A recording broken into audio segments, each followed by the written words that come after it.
She offered herself to clear family debt. The mafia boss smirked. "You're worth more than money." The smell of stale coffee and industrial bleach clung to Emma Castellano like a second skin. At 23, she felt twice that age. Her shift at the diner had ended at 3 in the afternoon, but the ache in her feet was a permanent, dull throb. She pushed open the back door of Castellano's, her family's restaurant, and the familiar, heartbreaking scent of garlic and oregano met her. It was the smell of failure. The dining room was empty, the red-checked tablecloths tragically neat. Her brother, Marco, was supposed to be manning the register. Instead, he was slouched in the last booth, hood up, staring at a phone she knew for a fact he hadn't paid for. "He called," Marco said, not looking up. Emma's stomach tightened. "The hospital?" "Yeah, said Dad's pressure is high again. They're monitoring him." Emma tossed her apron onto the counter and rubbed her temples. Monitoring meant more bills.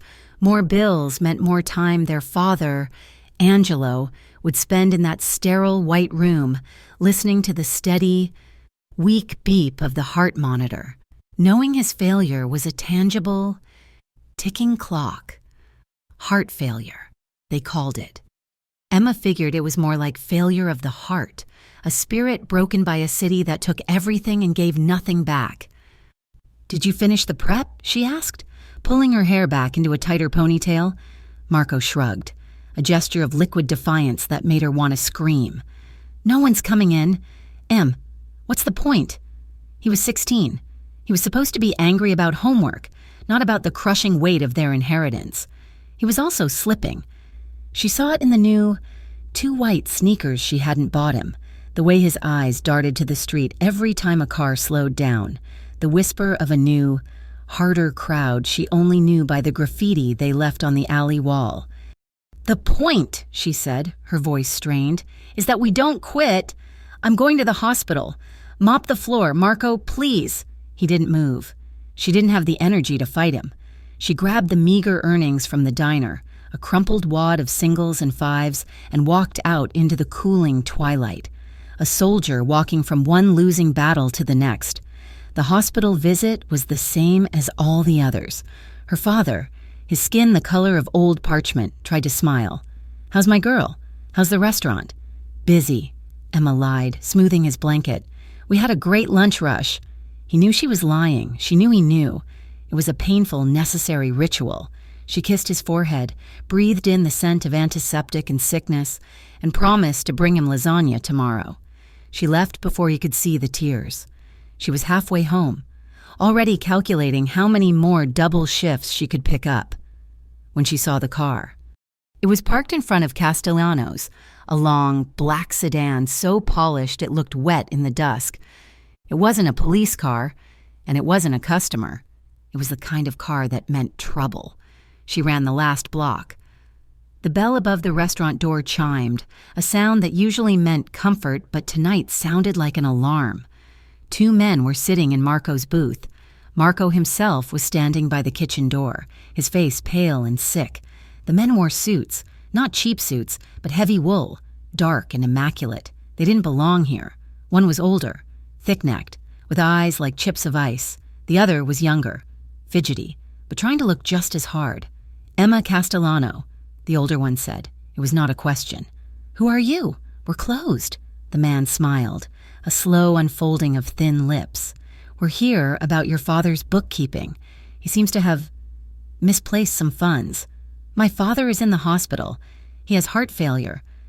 If this is about a supplier bill, this ain't about a supplier bill, sweetheart." The man leaned forward, and the smell of expensive cologne, something heavy with spice, washed over the table. "This is about an arrangement Angelo made with the Gallesi family." The name hit the air and sucked all the oxygen out of the room.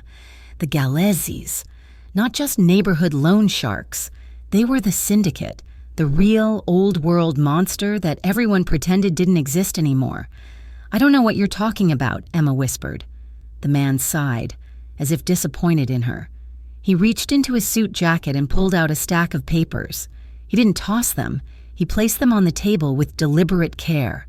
"Your father, God rest his soul, oh wait, he's just sick, borrowed money, a lot of money. To keep this place afloat, the Gallases were very generous. How much? Her voice was a croak. The man looked at his younger associate, who consulted a small notebook. $200,000, the younger man said, his voice cracking slightly. Emma felt the floor drop out from under her. 200,000. It was an impossible number, a cruel joke. That can't be, she said. It is, the older man said, his voice hardening. And the interest has accumulated. The family has been patient because of Angelo's condition. But patience has run out. He stood up, towering over the booth. You have 2 weeks. 2 weeks, Emma laughed, a hysterical, sharp sound. We don't have $200. Look at this place.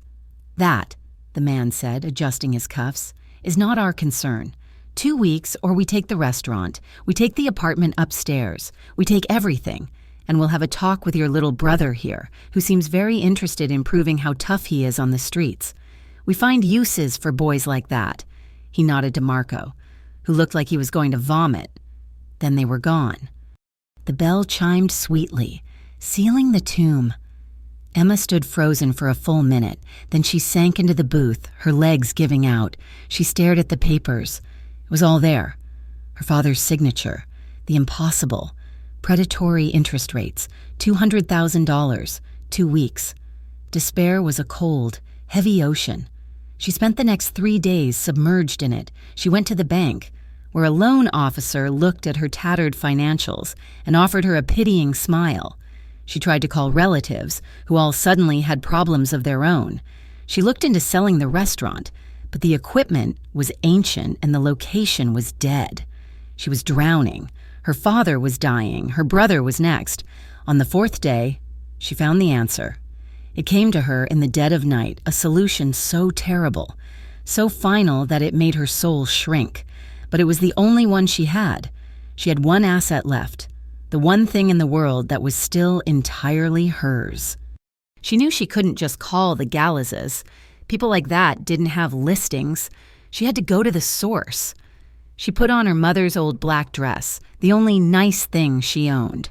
She took a bus to the old neighborhood, to a social club her father had forbidden her from ever going near. She walked in. The smoke and the smell of whiskey were so thick it was like walking into a wall. The men at the bar stopped talking. She ignored them and walked to the barman, a man with a face like a collapsed building. "I need to speak to someone about Angelo Castellano's debt," she said, her voice surprisingly steady. The barman's eyes flickered over her, a quick, dismissive appraisal. "You got the money? I have a payment." He studied her for a moment longer, then picked up a phone. He mumbled into it, his back to her. He hung up and wiped the bar. "You're not here for the Gallases," he said. "The debt belongs to someone else." "Who?" "You're to meet Luca Moretti. He's the one holding the strings." Emma's blood went cold. If the Gallases were the monster, Luca Moretti was the god of monsters. He wasn't just syndicate. He was the syndicate. A ghost who had risen from the slums. A man who had supposedly unified the warring factions with tactical brilliance and ruthless violence. He was a legend. He was terrifying. A car would be waiting for her, the barman said. Tomorrow night, 8 o'clock. She spent the next 24 hours in a daze. She worked her shift. She kissed her father. She made Marco promise to stay home. She felt like she was already dead. At 7:59, the black sedan reappeared, silent as a shadow. A man got out, opened the back door, and didn't say a word. The ride was silent. They didn't drive to the slums. They drove downtown to the glittering, soulless heart of the city. They pulled up to the Sovereign, a casino so exclusive she had only ever seen it in magazines. She was escorted not through the casino floor, but through a series of private, velvet-roped hallways and up a silent, brushed steel elevator. The doors opened directly into an office. It wasn't an office, it was a cavern. One entire wall was a sheet of glass, the city lights scattered below like a carpet of diamonds. The furniture was dark wood, the chairs deep leather. It was silent. The air cold and smelling of expensive whiskey and something metallic, like money itself. And he was there. He wasn't at the desk. He was standing by the window, a silhouette against the city. He turned, and Emma's rehearsed speech died in her throat. Luca Moretti was not the old, gnarled gangster she had pictured. He was young, 35, maybe. He was tall and wore a dark, exquisitely tailored suit with no tie. His black hair was cut short, precise, but it was his face that held her. It was a beautiful face, all sharp angles and classical structure, like a Roman statue. And then his eyes.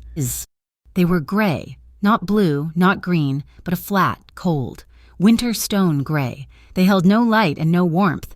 "Miss Castellano," he said. His voice was a low, smooth baritone. No gravel, no accent, just pure, cold control. "Mr. Moretti." Her voice was a reed. He didn't invite her to sit. He just watched her, his head tilted slightly, as if she were a puzzle he was deciding whether to solve or to break. "You asked for this meeting," he said. She placed her hands in front of her to stop them from shaking. "I'm here about my father's debt, the $200,000. A problem, I assume. We can't pay it. Then this is a short conversation." He started to turn back to the window. "No," the word burst out of her, raw and desperate. "Please, I'm here. I'm here to make an offer." He turned back, one eyebrow raising a fraction of an inch. "Go on." This was it. The moment she sold her soul. "We don't have money. We don't have assets. But you're owed a debt." She took a deep, shuddering breath. "So I'm offering myself as collateral in exchange for the debt." The silence in the room became absolute. The only sound was the faint hum of the city far below. Luca Moretti's expression did not change. He didn't laugh. He didn't smirk. He just watched. "Myself," he repeated, the word tasting strange in his mouth. "I'll do anything," Emma rushed on, the words tumbling out in her terror. "I can cook. I'll clean your properties. I can be a maid. I'll be whatever you want, a girlfriend. I'll do anything you ask until the debt is paid. Just leave my family alone. Please, my father, he's sick. My brother, he's just a kid." She was crying now. Hot. Humiliating tears she had sworn she wouldn't shed. Luca Moretti walked slowly from the window. He didn't stop until he was standing directly in front of her. So close she could feel the cold radiating from him. He was so tall. She had to crane her neck to look at him. He smelled of sandalwood and that sharp, metallic scent. He leaned in, not to threaten, but to inspect. His gray eyes scanned her face, her old dress, her chapped hands. "Do you have any idea what you're offering?" His voice was a whisper, softer and more dangerous than a shout. "Do you understand what men like me do to pretty girls who make desperate offers in dark rooms?" Emma trembled. A violent, full-body shudder. She wanted to run, to scream, to dissolve into the floor. But she saw her father's face. She saw Marco's future being snuffed out. She locked her knees. She met his cold, gray gaze. I understand," she whispered. "No, you don't." His gaze was so intense it felt like a physical weight. "You're 23 years old. You smell like diner coffee and cheap soap. You think you're worth $200,000? The humiliation was a slap. It burned away the fear, leaving a core of hard, defiant anger. "My family is," she said, her voice clear and strong. He stared at her for a long, agonizing moment. The air crackled. She could see the faint stubble on his jaw, the perfect line of his mouth, a flicker of something. Moved in the depths of his eyes. It wasn't pity. It wasn't lust. It might have been. Interest. He straightened up, breaking the spell. He walked to his massive desk, his back to her. "Fine." She almost collapsed. The word was so small, so simple. "Fine?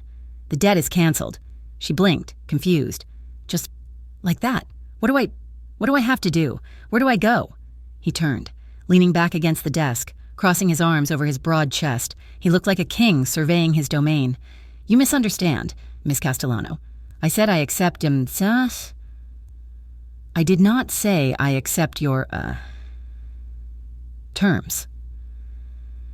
But I offered. You did." And in doing so, you walked into the den of the Galez's rivals and announced you were for sale. You've made yourself a target. A very stupid, very brave target. I don't understand. You will move into my penthouse. Her stomach clenched. Here it was. The other shoe. You will not leave the building without my permission. You will not contact your family directly. My men will watch you at all times. You will do exactly as I say. When I say it. Her blood ran cold. This was a different kind of prison. For how long? She whispered. Luca Moretti's lips curved in a smile that held no humor, a predatory baring of teeth. Until I'm satisfied you're safe. Safe? She repeated, the word absurd. Safe from what? From me, he said, his voice dropping. And from the men you just tried to bargain with. I don't like my investments being threatened. And you, Emma Castellano, have just become my investment. She was given one phone call from a sterile kitchen in the penthouse, while a man in a black suit stood by the door. Marco? Em, where are you? Those guys, they came back, but they left this. Left what? A letter. It just says, paid in full. Em, what did you do? Where are you? The lie tasted like acid and ashes. I got a job, Marco, a really high-paying job. It's live-in. I won't be home for a while. What job? Emma, you're scaring me. It's fine, just tell Dad the debt is gone. Tell him an anonymous donor covered it. Tell him to get better. I have to go. She hung up before he could hear her break. The penthouse was a glass box in the sky, sterile and cold. It was full of priceless art and furniture that looked like it had never been used. It was the most beautiful, empty place she had ever seen. A silent housekeeper showed her to a bedroom. It was larger than her entire apartment. The bed was massive, the sheets a blinding white. Luca was not there. She was left alone. She waited. Hours passed. The city lights glittered. She didn't change her clothes. She didn't touch anything. She just sat on the edge of the bed, a doll in a dollhouse. He arrived late. She heard no door, no footsteps. He was just suddenly there, in the living area, standing in the dark. He had shed his jacket. He was in a crisp white shirt, the sleeves rolled up his forearms, revealing strong, tanned skin and a glimpse of dark ink. He held a lowball glass filled with amber liquid. He didn't speak. He just looked at her. His gaze traveled from her worn-out sneakers, up the seams of her old dress to her tangled hair, and finally to her terrified eyes. It was not a lustful look. It was proprietary, assessing. It was the look a man gave a prized racehorse or a newly acquired painting. She felt both relieved and profoundly unnerved. He had made no physical demand. He had not touched her, but his eyes had been everywhere. My room is at the end of the hall, he said, his voice resonating in the quiet. Do not leave yours after midnight. He turned and was gone, vanishing into the shadows as silently as he had appeared. Emma was left alone in the crushing, luxurious silence. Exhaustion, a bone-deep weariness from days of terror, finally claimed her. She didn't have the strength to undress. She just lay down on top of the opulent, impossibly soft covers. Hours later, she shivered. The air conditioning was arctic, half asleep. She reached for the heavy blanket folded at the foot of the bed. It was cashmere, dark gray and impossibly soft. She pulled it over her, burying her face in the fabric. It smelled like him, sandalwood and that cold, sharp, metallic scent. She curled into it, a small, broken thing, seeking warmth from the only familiar scent in the room. Unaware it was the scent of her captor, she fell into a deep, troubled sleep. From the dark expanse of the balcony, hidden from her view by the reflection on the glass, Luca Moretti watched her. He stood unmoving, the whiskey in his glass untouched. He watched the tension finally drain from her shoulders as sleep took her. He watched her hand fist the blanket, pulling it closer, her cheek rubbing against the soft wool. He saw the small, silver-embroidered initials on the corner of the blanket, half hidden by her hair. L.M. He stayed there for a long time, a statue of a man, watching the one thing in his world he had acquired that day, the one thing he hadn't, technically paid for. Waking up in Luca Moretti's penthouse was like being born into a void. The silence was the first thing she noticed. It was absolute. A thick, heavy blanket that muffled the city sounds far below. Back home. She woke to garbage trucks, to Marco's radio, to her father coughing in the next room. Here, there was only the sound of her own breathing. The second thing was the light. It was not the gray, alley-filtered light of her apartment. It was a bright, clean, sterile light that poured in through a wall of glass, illuminating a room devoid of personality. There were no photographs, no clutter, no worn-out books. Just shades of white and gray, expensive textures and cold, hard lines.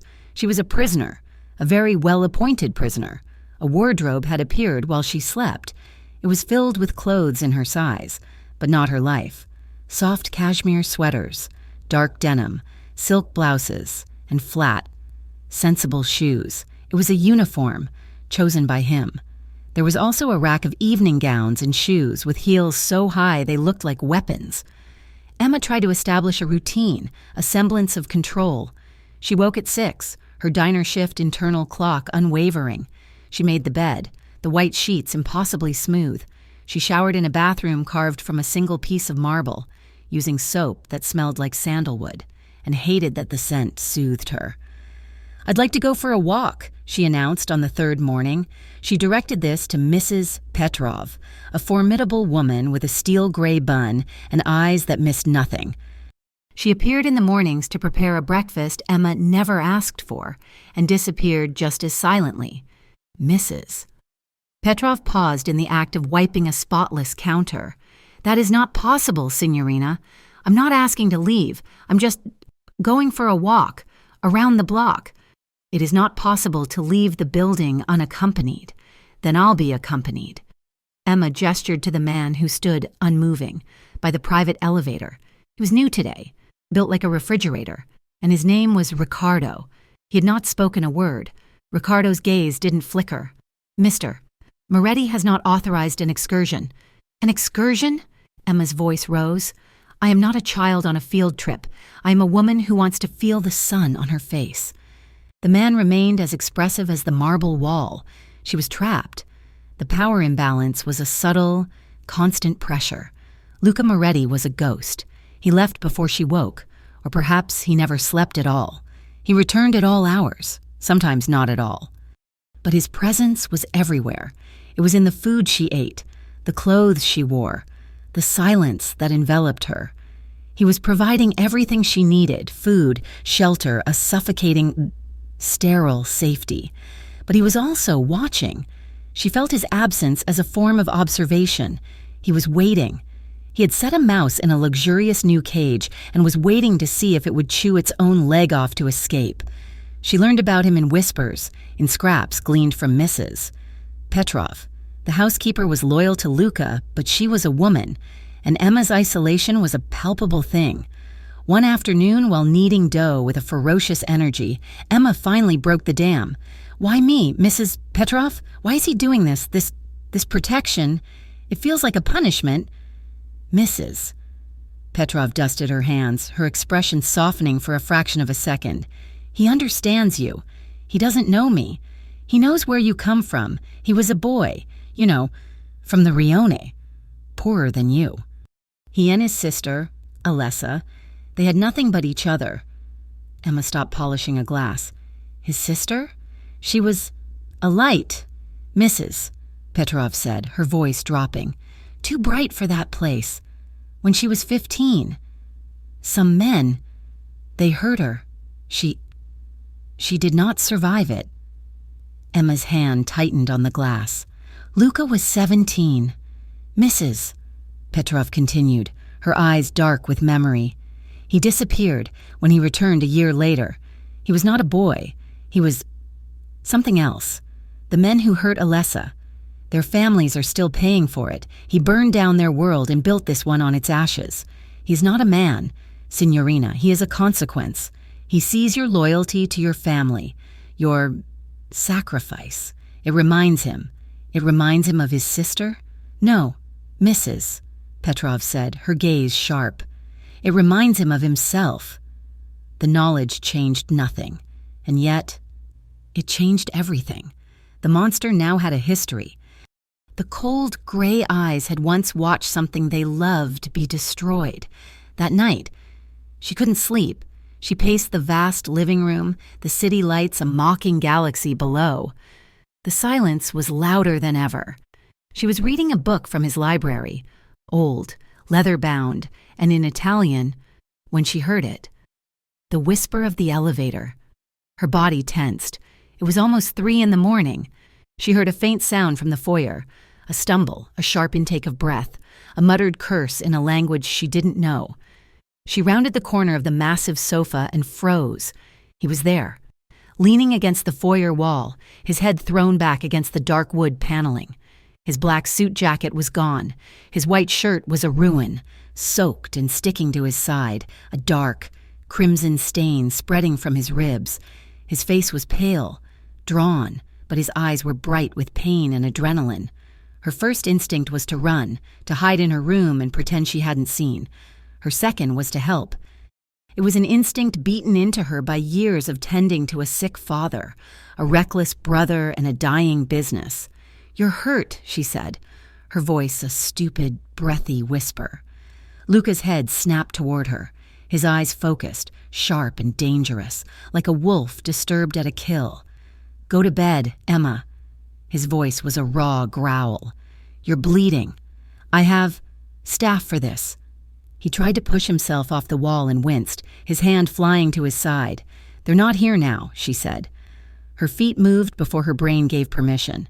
She was at his side, her small hand surprisingly steady on his arm. "Sit down, now." He stared at her, a flicker of disbelief in his gray eyes. He was so much taller than her, a tower of coiled muscle and violence, and he was bleeding all over his marble floor. But he was also, she realized, just a man, holding his side. He let her guide him. It was a testament to how much pain he was in. She steered him to the kitchen, to a hard, modern bar stool. "Shirt off," she commanded, her voice shaking only slightly. He gave a dry, humorless laugh, which turned into a grimace. "Taking orders from you now, am I?" But he undid the buttons with his left hand, his right staying pressed to his side. He shrugged the shirt off, letting it fall. Emma's breath caught. His chest was a roadmap of violence. Old, silvery scars crisscrossed his skin.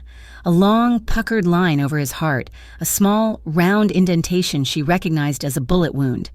And then there was the new injury. It wasn't a bullet. It was a long, deep gash along his ribs, bleeding sluggishly but steadily. "Hold this," she ordered, grabbing a clean dish towel and pressing it into his hand, forcing him to apply pressure. She ran to her bathroom, to the first aid kit she had seen under the sink. It was stocked like a field hospital. When she returned, he was watching her, his head tilted, the king, disarmed. "You're not afraid," he murmured, his voice tight. "I'm terrified," she whispered, her hands shaking as she pulled on a pair of latex gloves, but not of blood. She worked in silence. She cleaned the wound, her touch gentle but firm, just as she had done for Marco 100 times after 100 stupid street brawls. But this was not Marco. This was Luca Moretti. The air crackled with a tension that had nothing to do with violence. She could feel his muscles tensing beneath her fingers.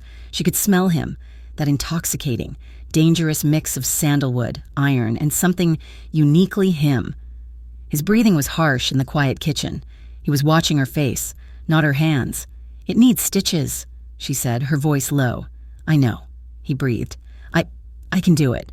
I used to stitch up my father's chef's coats and, Marco."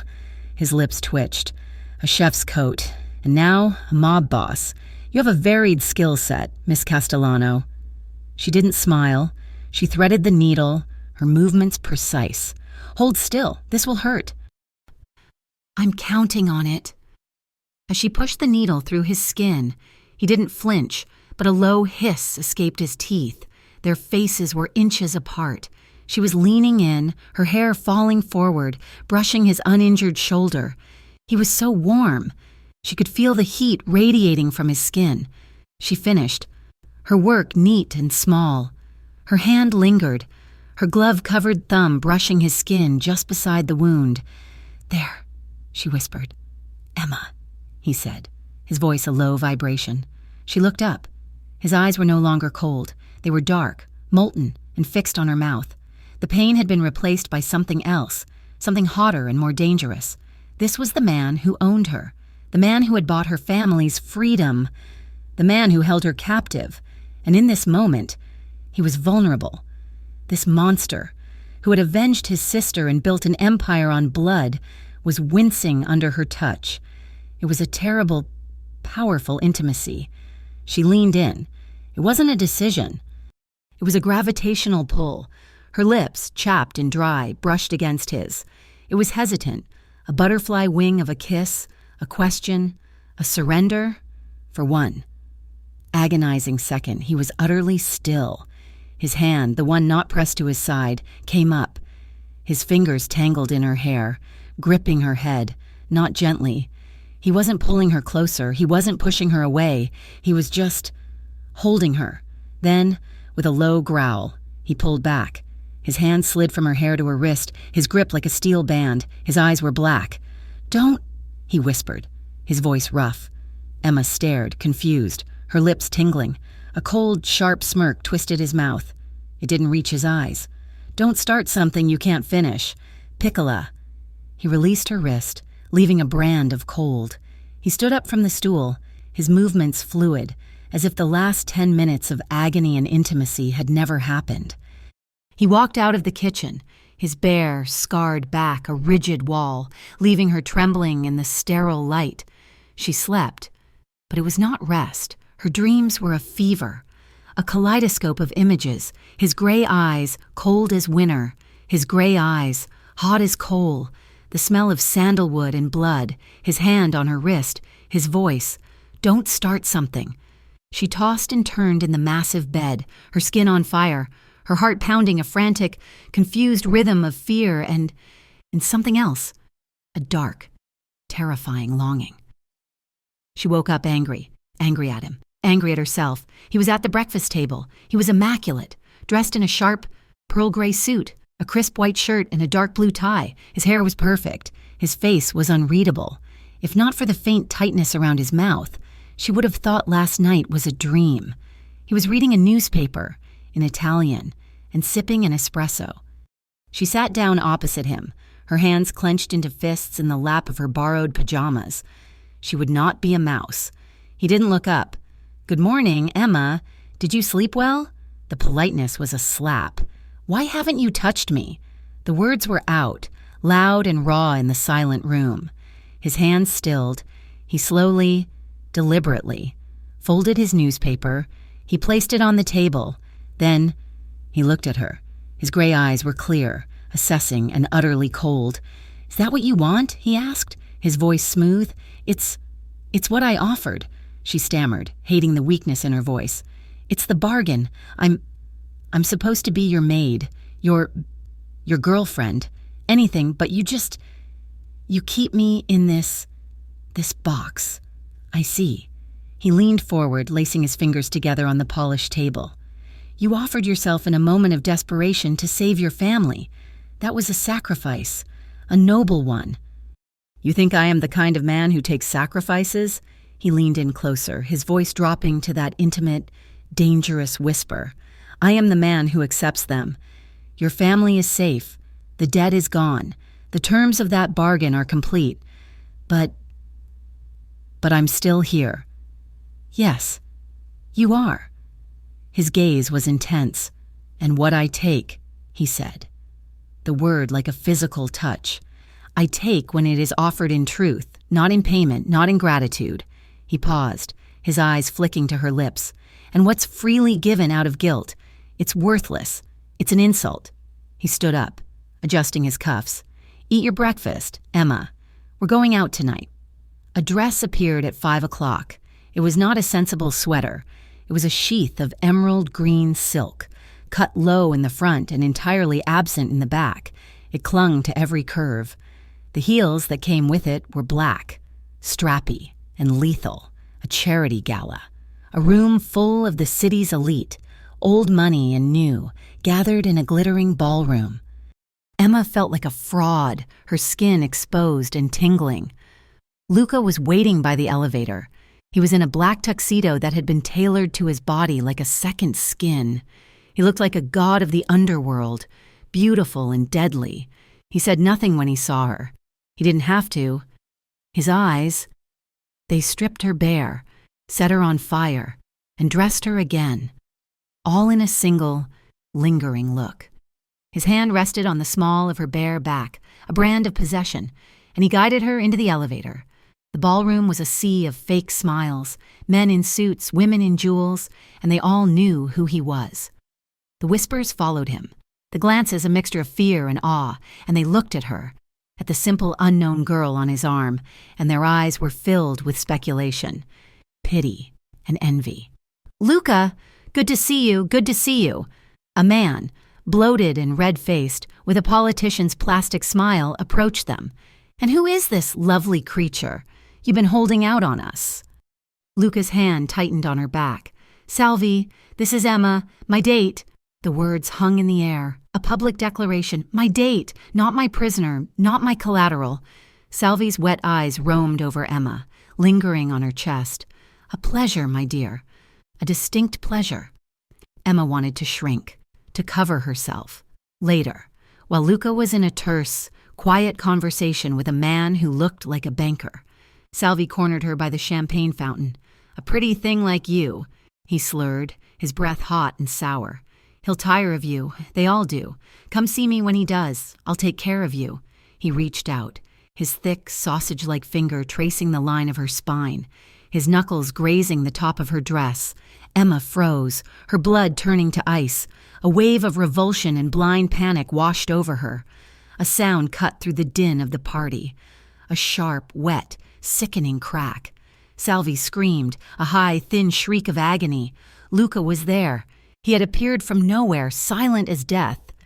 He had Salvi's right hand in his left, the man's wrist bent at an angle that was not human. Salvi was on his knees, his face white with shock and pain.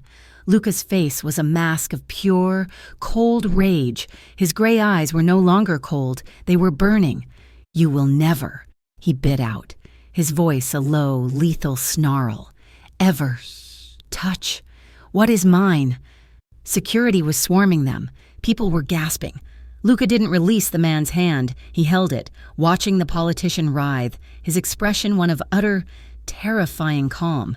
Then, with a look of disgust, he dropped the hand and Salvi collapsed, moaning. Luca straightened his tuxedo tie. He turned to Emma, who was shaking so hard she thought her knees would buckle. He took her arm. "We're leaving." He walked her out of the ballroom, through the parting sea of horrified guests, as if he had just commented on the weather. The elevator ride to the penthouse was silent, suffocating. Emma was vibrating with adrenaline, fear, and a strange, dark thrill. He had called her his. He had hurt a man for touching her. The elevator doors slid open. He all but dragged her into the foyer, his grip on her arm bruising. He slammed the penthouse door, the sound echoing in the vast space. She rounded on him, her voice a reedy gasp. "You broke his arm, in front of everyone. You... He put his hands on you." Luca growled, advancing on her. He was radiating violence, a dark, beautiful, terrifying storm. "You think that's normal?" she cried, backing up until she hit the cold glass wall overlooking the city. "You think that's okay? You're a monster." "Yes," he whispered. He was in front of her now, caging her in with his arms, his body a breath away from hers. "I am. And you kissed me. You cleaned my wounds. You came to my office and offered your body. You just asked me why I hadn't taken you. That's not..." He crashed his mouth down on hers. It wasn't a kiss. It was a claiming. It was rage and possession and a hunger so deep, so starved, it shook them both to the core. It was the answer to every question she'd had. His lips were hard, demanding, bruising, and she kissed him back. The fear was gone, consumed by a white-hot blaze of her own. Her hands, which had come up to push him away, fisted in his tuxedo jacket, pulling him closer. She met his fury with her own, a desperate, confused, aching need. He broke the kiss, only to lift her into his arms, as if she weighed nothing. She wrapped her legs around his waist, her arms around his neck. Her mouth finding his again. He carried her into his bedroom. It was dark, minimalist, smelling of him. He set her on her feet beside the massive, unmade bed. The city lights blazed behind him, framing him in shadow and light. Their eyes were locked. His hands came to her hair, pulling the pins out, letting the strands fall around her shoulders. Her hands, trembling, went to his tie, ripping it loose. She fumbled with the studs on his shirt, her fingers clumsy. He let her. He stood perfectly still, his eyes burning into hers as she pushed the fabric open. She splayed her palms on his hot, bare chest. She felt the hard muscle, the faint roughness of his scars, the frantic beating of his heart beneath her hand. It matched hers. He lifted her again, setting her on the bed. She looked up at him, breathless, terrified, wanting. He loomed over her, his eyes black with a desire that was almost painful to look at. He was breathing hard, his chest rising and falling. He lowered himself, and she closed her eyes, bracing herself. But he didn't kiss her. He pressed his forehead to hers. She could feel the tremor running through his entire body. He was fighting for a control she didn't know he possessed. "Not tonight," he whispered, and his voice was rough, broken. Emma's eyes flew open. "But you've had champagne," he said, his breath hot on her lips. "You're shaking from what happened with Salvi. You're not thinking." He pulled back just enough to look her in the eyes. His were still dark, but there was a clarity there, a terrible, agonizing resolve. "I want you sober. I want you angry. I want you sure." He leaned in, his lips brushing hers, a promise, not a payment. "I want you to look me in the eye," he whispered, "when you ask me to ruin you." He kissed her forehead, a gesture of such agonizing, unexpected tenderness that it broke her. He stood up, straightened his ruined shirt, and walked out of the room, leaving her alone in his bed, her body aching and her world tilted on its axis. That night, the night he had called her his and broken a man's wrist for her, had changed the air in the penthouse. It was no longer a cage. It had become a terrarium. She was no longer just a prisoner. She was a specimen, one that he had decided was valuable, and one that was beginning to test the strength of the glass. Emma woke up in his bed, the sheets smelling of him, of sandalwood and the faint, cold metallic scent she now associated with his power. She was alone. The space beside her was cold. For a moment, a sharp, cold panic had gripped her. Had it been a test? A game he'd played and won?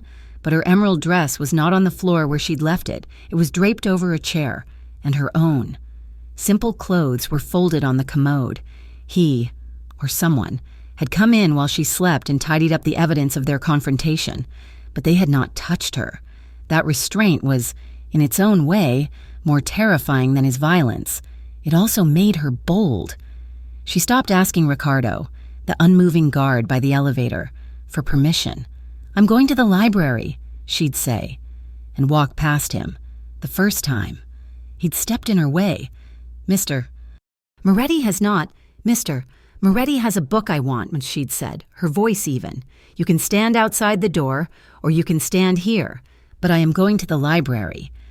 She was learning the peculiar physics of his world. His power was absolute, but she, it seemed, was the one variable he hadn't accounted for. She was an object of his possession, and his possessions were allowed, it seemed, to move within the confines of his larger, more opulent cage. Luca was home more often, or perhaps she was just more aware of his presence. He worked from his office, a room she was not invited to enter. She would see men arrive, men in dark suits, their faces hard and unsmiling. They entered the office, and the heavy oak door would close with a final, soundless click. Hours later, they would emerge, their faces paler, their expressions tighter. She was in the kitchen trying to replicate her grandmother's marinara sauce, a desperate act of normalcy, when he found her. He was in his shirt sleeves, his tie loosened, he looked tired. "Who were those men?" she asked, not looking up from the simmering tomatoes. Business. He leaned against the marble island, watching her. What kind of business? The kind you don't want to know about. Emma. She stopped stirring. She put the spoon down and turned to face him, wiping her hands on an apron she'd found. I think I do. I think if I am to be your guest, I have a right to know what kind of business involves you coming home bleeding. I have a right to know what kind of business involves you breaking a politician's wrist at a charity gala. His expression didn't change, but the air in the room grew 10 degrees colder. He pushed off the island and walked toward her. He didn't stop until he was caging her in, his hands on the counter on either side of her. She was trapped between the stove and his body. You have a right to nothing, he whispered, his voice a low, dangerous rumble. You have the right to breathe. You have the right to be safe. You have the right to wake up in a bed that isn't soaked in your own family's blood. Every other right was forfeit the moment you walked into my casino. She should have been terrified. She was a part of her. The sane, diner waitress part was screaming for her to apologize, to back down. But the part of her that had faced him in his office, the part that had stitched him up, the part that had kissed him, did not flinch. You're trying to scare me, she said, her voice just as quiet. No, Emma. He leaned in, his lips a breath from her ear. I am trying to keep you alive. Curiosity in my world gets people killed, not just the curious, the people they ask, the people they talk to, the people they love. He pulled back. The threat hung in the air, clear and shimmering. It was a promise. It was also, she realized, a warning meant to protect her. He wasn't just telling her to stay out of his business. He was telling her the monsters in his closet were real, and they would eat her if she opened the door. He held her gaze for a long moment, then turned and walked out of the kitchen. The call came 2 days later, shattering the fragile, tense peace. She'd been granted one 15-minute call to her family every third day, always from the landline, always with Ricardo standing just far enough away to pretend he wasn't listening. She had been expecting her father's weary, recovering voice. Instead, she got Marco's, and it was frantic. Em, oh, thank God, you gotta help me. Marco, what's wrong? Is it Dad? No, Dad's fine. It's me. I'm at the precinct. The cops, they picked me up. They said I was holding. Emma's blood turned to ice. Holding what? I don't know, a bag. It wasn't mine. I swear, it was maybe some guys I was with. They said possession with intent. They're talking about juvie. They're talking about real jail. I'm 16. They can't do that, can they? I'm scared. The floor dropped away. This was it. The nightmare. The thing she had sold herself to prevent. Her brother. Her baby brother. Being swallowed by the one system Luca Moretti couldn't fight. Listen to me. Marco, stay calm. Don't say anything to anyone. I'm gonna fix this. I swear, I'll fix it. She slammed the phone down, her hands shaking so violently she could barely stand. She didn't think. She just ran. She ran to his office, the one place she was forbidden. She didn't knock. She threw the door open. Luca was at his desk, on the phone, a man she recognized, his second in command, the one who always looked like he was chewing on nails. Matteo was standing opposite him. They both looked up, their expressions hard, annoyed. Out, Luca said to her, his voice flat. No. She was sobbing, the words tearing from her throat. No, you don't understand. It's Marco, my brother. They've arrested him. The police, for possession. They're going to send him to jail. You have to help. Please. Luca's eyes narrowed. He held up a hand, not to her, but to the phone. I'll call you back. He hung up. He gave Matteo a sharp nod. Wait outside. Matteo looked at Emma with open disdain, but he left, closing the door. They were alone. Sit, Luca commanded. I can't sit. Sit, Emma.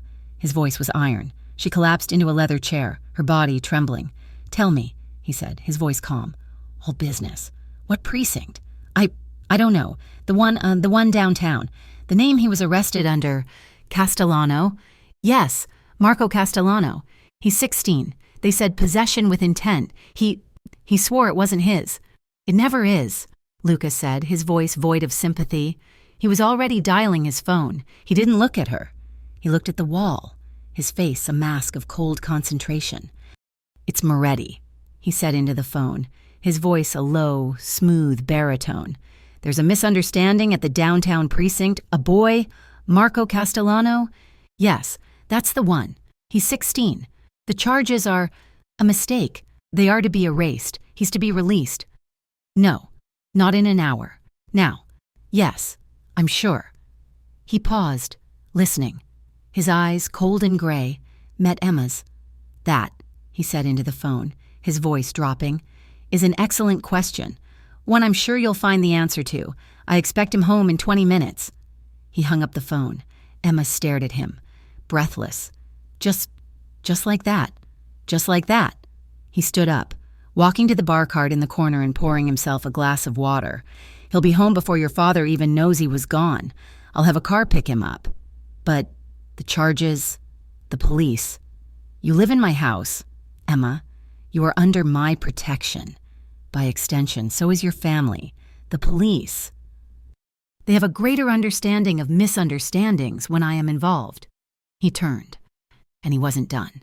Ricardo, he said, speaking to the air. The door opened. The bodyguard was there. The crew that's been sniffing around the Castellano boy, the Vipers. You know them? I do, Ricardo said. I want them disassembled. I want their leader to understand, personally, that the Castellano restaurant, the apartment, and everyone in it is off limits. I want him to understand it in a way that he can explain it to his new cellmate, permanently. Understood, Mr. Moretti. Ricardo closed the door. Emma's head was spinning. She realized, in that moment, with a clarity that was both terrifying and absolute, he hadn't just saved Marco from a night in jail. He had just saved Marco's life. He had reached down into the grubby, dangerous world her brother was slipping into, and he had erased it. He had cut out the cancer that was pulling Marco in. He hadn't just taken her in to protect her. He was protecting her whole family. Silently, brutally, completely. She started to cry again, but this time, it was not from fear. It was from a complex, overwhelming, and painful gratitude. Thank you, she whispered, the words small and insufficient. Luca looked at her, the mask back in place. Go wash your face. He'll call you when he's home. A few days passed. The penthouse was quiet again, the tension from Marco's arrest a fading echo. Emma had confirmed he was home, safe, and, for the first time in months, genuinely scared straight. He'd babbled about a man in a suit picking him up, about the charges just vanishing. Emma knew she could never tell him the truth. She was learning to live in the cage. She was learning to see the man who had built it. She found, through quiet, careful questions to Mrs. Petrov, that his birthday was in 2 days. He does not celebrate. Mrs. Petrov said, her tone final, ever since his sister. He should, Emma said, more to herself than to the housekeeper. For 2 days. She planned she couldn't buy him a gift. What do you buy the man who owns the city? But she could make him something. On the day of, she commandeered the kitchen. Mrs. Petrov watched with a mixture of disapproval and, Emma thought, a flicker of amusement. Emma baked. She lost herself in the simple, chemical magic of flour, sugar, eggs, and butter. She made a simple 3-layer yellow cake with a dark, almost black chocolate frosting. It was the cake her mother used to make for her, before she got sick. When Luca came home that night, the entire penthouse smelled, for the first time, like a home. It smelled of sugar and vanilla, not sandalwood and cold glass. He stopped in the foyer.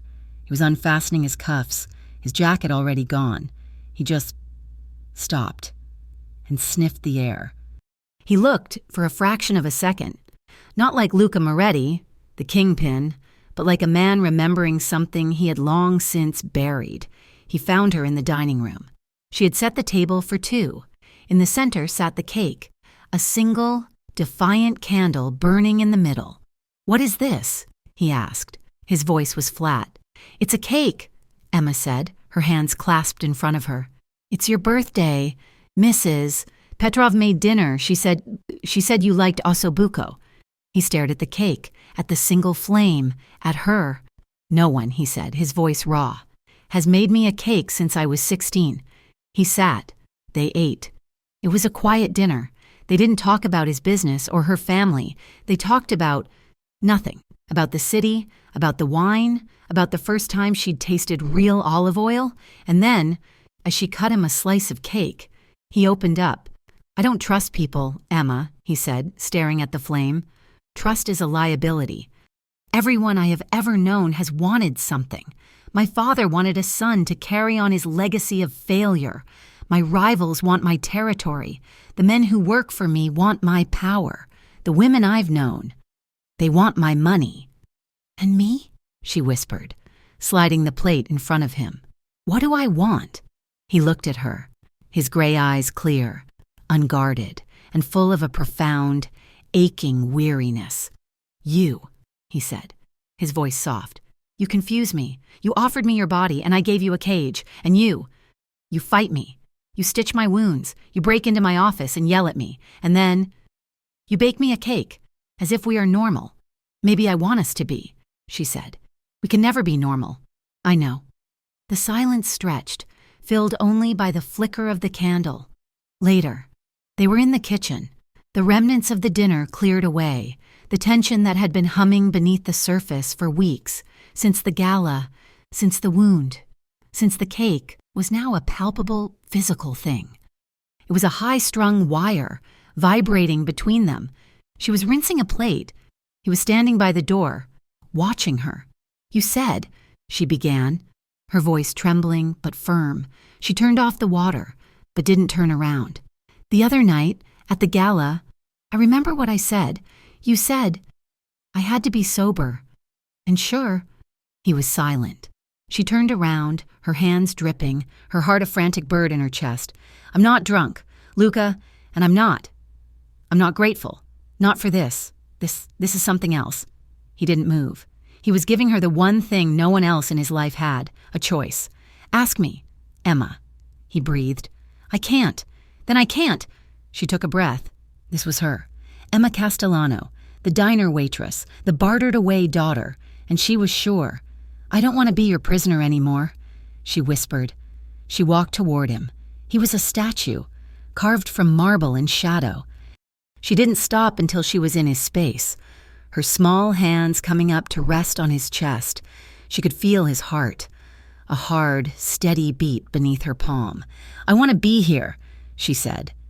She stood on her toes, her trembling confidence a fire in her veins. She kissed him. It was not the desperate, angry kiss of the gala, nor the hesitant, questioning kiss in the kitchen. This was a statement. It was soft at first, her lips meeting his. It was a surrender. For a long second he remained frozen. Then, with a low groan that seemed torn from his soul, his hands came up. They were so gentle. They cupped her face, his thumbs stroking her cheekbones, as if she were made of priceless, fragile glass. He kissed her back. It was not a taking. It was a receiving. He met her softness with a restrained, profound tenderness that made her knees weak. He deepened the kiss, his mouth moving over hers, slow, deliberate, and full of a reverence that stunned her. Her hands slid from his chest, up over his shoulders, her fingers tangling in the hair at the nape of his neck. She was kissing him, and he was letting her. He was hers, in this moment. "Emma," he whispered, his voice thick, his forehead pressed against hers. It was a final question, a last chance to retreat. "Yes," she whispered back. He lifted her into his arms. It was not the rough, possessive lift of before. He gathered her against his chest and carried her, as if she weighed nothing, as if she were the most precious thing he had ever held. He carried her to his room, not hers. The lights of the city were a glittering backdrop, but the room was lit by a single, low lamp. He laid her on the bed, on the dark gray covers. He didn't pounce. He stood, his eyes devouring her. He was intense. He was watching her, and she was watching him. She sat up, and with shaky hands, she undid the buttons of her own shirt, her choice. His eyes burned, but he let her. He undid his own shirt, his gaze never leaving her face. The scars on his chest were a testament to the life he'd lived, the life she was now choosing. He came to her on the bed, his weight settling beside her. He touched her. His hand, so large and capable of such violence, traced the line of her collarbone. His touch was a question. She answered by leaning into his hand, her lips finding his. It was a slow, agonizing, beautiful burn. Their union was not a flash fire. It was the building of a deep, intense heat. It was his gentleness against her new, trembling confidence. It was his intensity, his control, warring with a desperation, a need she had never seen. He whispered her name over and over, as if it were a prayer, a mantra, and in the silence of the tower, as he finally claimed the woman who had claimed him, it was not an act of possession. It was, for them both, an act of almost reverent surrender. When Emma woke up, the sun was streaming in. She was in his bed, tangled in his sheets, and for the first time, he was still there. He was propped up on one elbow, watching her. The morning light softened the hard lines of his face, but his eyes were as clear and sharp as ever. He didn't say a word. He just watched her wake. She smiled, a slow, shy, real smile. He didn't smile back, but something in his eyes softened. He leaned down and kissed her, a long, slow, morning kiss that tasted of promises. He left, then, for the shower. When she shifted, her hand brushed against something cold on the pillow beside her. It was a black velvet box. She opened it. Inside, on a bed of black satin, lay a diamond necklace. It wasn't a gaudy, showy piece. It was a single, perfect, pear-shaped diamond, suspended on a whisper-thin platinum chain. Tucked beneath the box was a small, cream-colored card, folded in half. She opened it. His handwriting was a sharp, angular script. It was only 5 words. "You're worth more than money." She was fastening the clasp around her neck, the diamond cold against her skin. When she heard the voices from the office, the calm was not just short-lived, it was a mirage. She'd gone to the kitchen to make coffee, the necklace a secret. Happy weight beneath her shirt, the office door was ajar. It was Matteo's voice, low, urgent and angry. "Luca, this is a problem, a real problem. The Galeses are furious. You canceling the Castellano debt, $200,000. It was a slap in the face. You didn't ask them. You didn't pay them their percentage. They see it as a sign of disrespect. They think the girl is making you weak." Emma froze, her hand on the coffee pot. "I don't care what they think." Luca's voice was ice. "You have to." Matteo's voice rose. "They're old world, boss. They don't just let this go. They've called a meeting. They're demanding you. Fix the problem. They want you to get rid of her, to prove you're still one of them. This is putting you in danger. This is a war you're starting, all for her. Get rid of her." The coffee pot slipped from her hand, shattering on the marble floor. Silence from the office. Then, footsteps. Luca was in the kitchen doorway, his face a thundercloud. He saw her, her face white, her eyes wide with terror. He saw the shattered pot. He saw her hand, which had flown to the necklace at her throat. "Emma," he started. I heard," she whispered. "The Galeses, because of me, I'm your weak spot. It's nothing. It's handled. He said they want you to get rid of me, that I'm putting you in danger." This was the consequence, the curiosity he'd warned her about. She hadn't just opened the door to the monsters. She was the reason they were coming. She ran.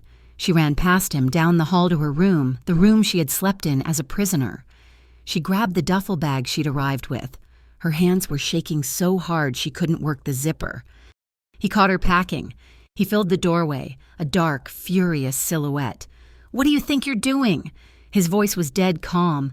"I'm leaving," she said, tears choking her. She ripped the bag open, stuffing the few clothes that were still hers into it. "I won't." I won't be the reason. You saved my family. I won't be the one who gets you killed. No. You can't stop me. She tried to push past him. I'm not your prisoner anymore. Luca, I'm leaving to protect you. The fight erupted. He blocked her path. She shoved at his chest, beating her fists against him. It was like hitting a wall of rock. I didn't come here to destroy you, she screamed. The words ripped from her soul, tears blinding her. I didn't. I came to save them. I won't be your end. The cold, controlled mask on his face shattered. He grabbed her wrist. His grip was not gentle. It was a steel band. It was desperate. He yanked her to him, his face inches from hers. His gray eyes were blazing, not with coldness, but with a raw, terrifying, desperate fire. You are the only thing, he snarled, his voice breaking, keeping me from being destroyed.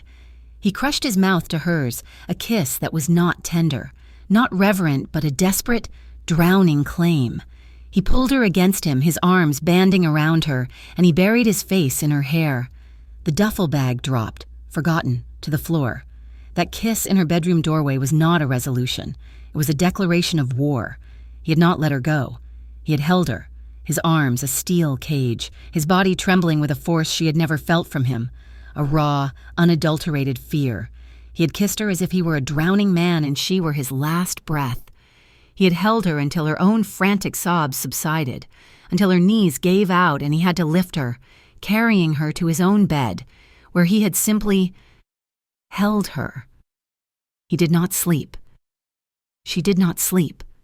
They lay in the dark, a fortress of glass and steel suspended over the city, and for the first time, Emma understood what true, paralyzing terror felt like. It was not the fear of a loan shark. It was the fear of a king who had just found his one, single, mortal vulnerability. The next morning, the cage was rebuilt. It was no longer the subtle, velvet prison of her arrival. It was a fortress of cold, hard reality. The penthouse, which had begun to feel like a home, reverted to a stronghold. Ricardo, the silent guard, was no longer alone. A second man, broader and with a scar that split one eyebrow, now stood with him by the elevator. Their presence was not passive. It was an unblinking, active surveillance. Luca canceled their outings. There were no more walks to the library, no more quiet dinners. The illusion of normalcy was shattered. He was gone most of the day, and when he was home, he was a ghost. A storm cloud pacing the length of the glass wall, a phone permanently pressed to his ear. His voice was always low, a guttural, angry cadence of Italian she could not understand. He was guarded. He was cold. He had withdrawn from her. Not physically. He still slept beside her. His body a rigid line, a foot of empty space between them, but emotionally, he had walled himself off, and he had walled her in with him. She was a prisoner again, but this time, she knew exactly what she was a prisoner of. She was his weak spot. After 3 days of the suffocating, silent tension, she could not bear it. She was not the girl who had arrived here, willing to be a maid. She was the woman who had stitched his wounds and seen the man beneath. She would not be ignored. She found him in his office, late at night. The concept of time had blurred in this high-altitude cage. He was not working. He was standing in the dark, a glass of whiskey in his hand, staring down at the city lights. "You're treating me like a prisoner again," she said. He didn't turn. His reflection in the glass was a dark, sharp silhouette. "You are a prisoner. Emma, we both are. This is not a game." "It wasn't a game when you kissed me," she said, her voice shaking with a new, cold anger. "It wasn't a game when I told you I wasn't afraid. You opened the door. Luca, you let me in, and now you've locked us both inside and thrown away the key. You can't just shut me out."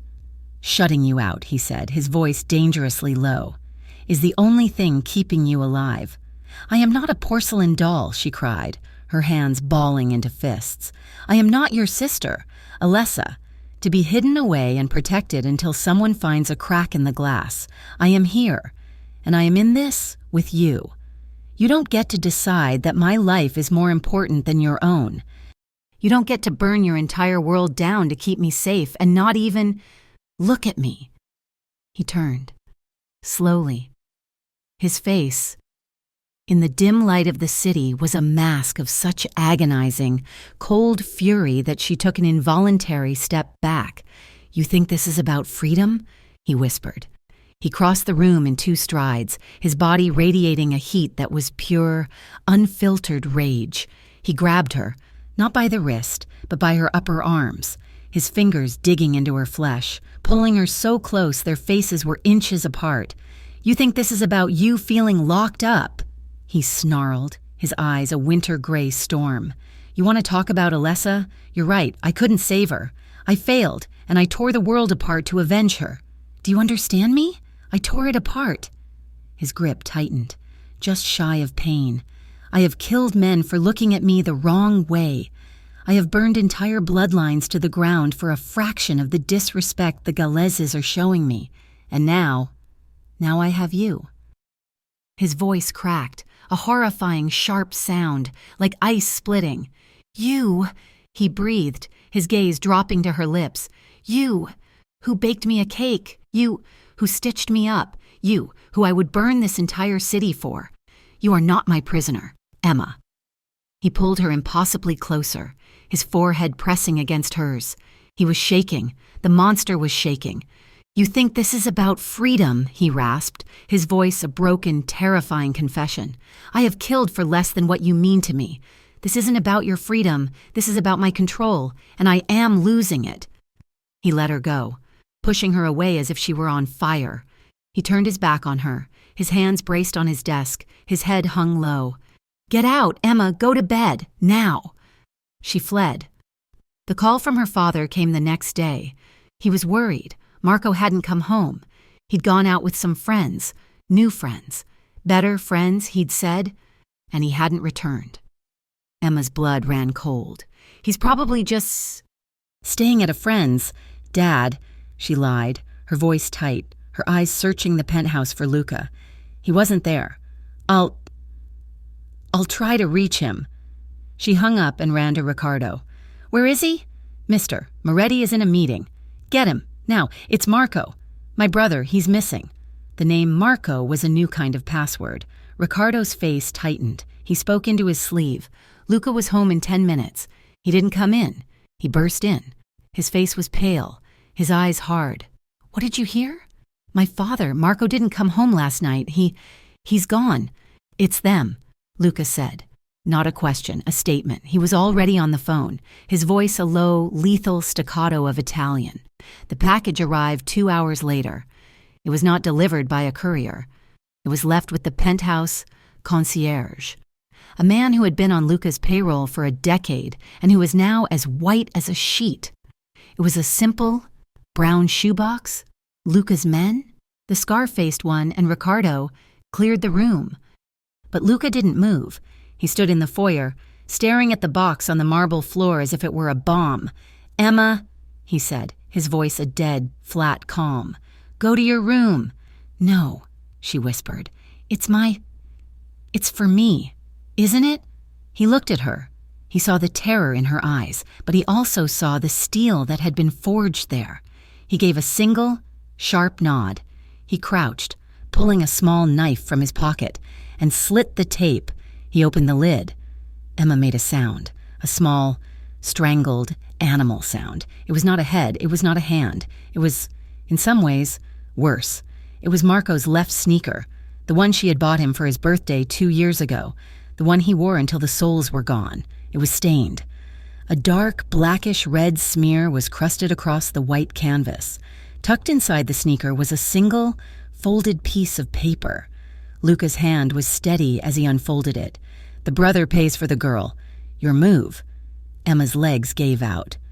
The world went dark at the edges, the sound in her ears rushing, a high, thin whine.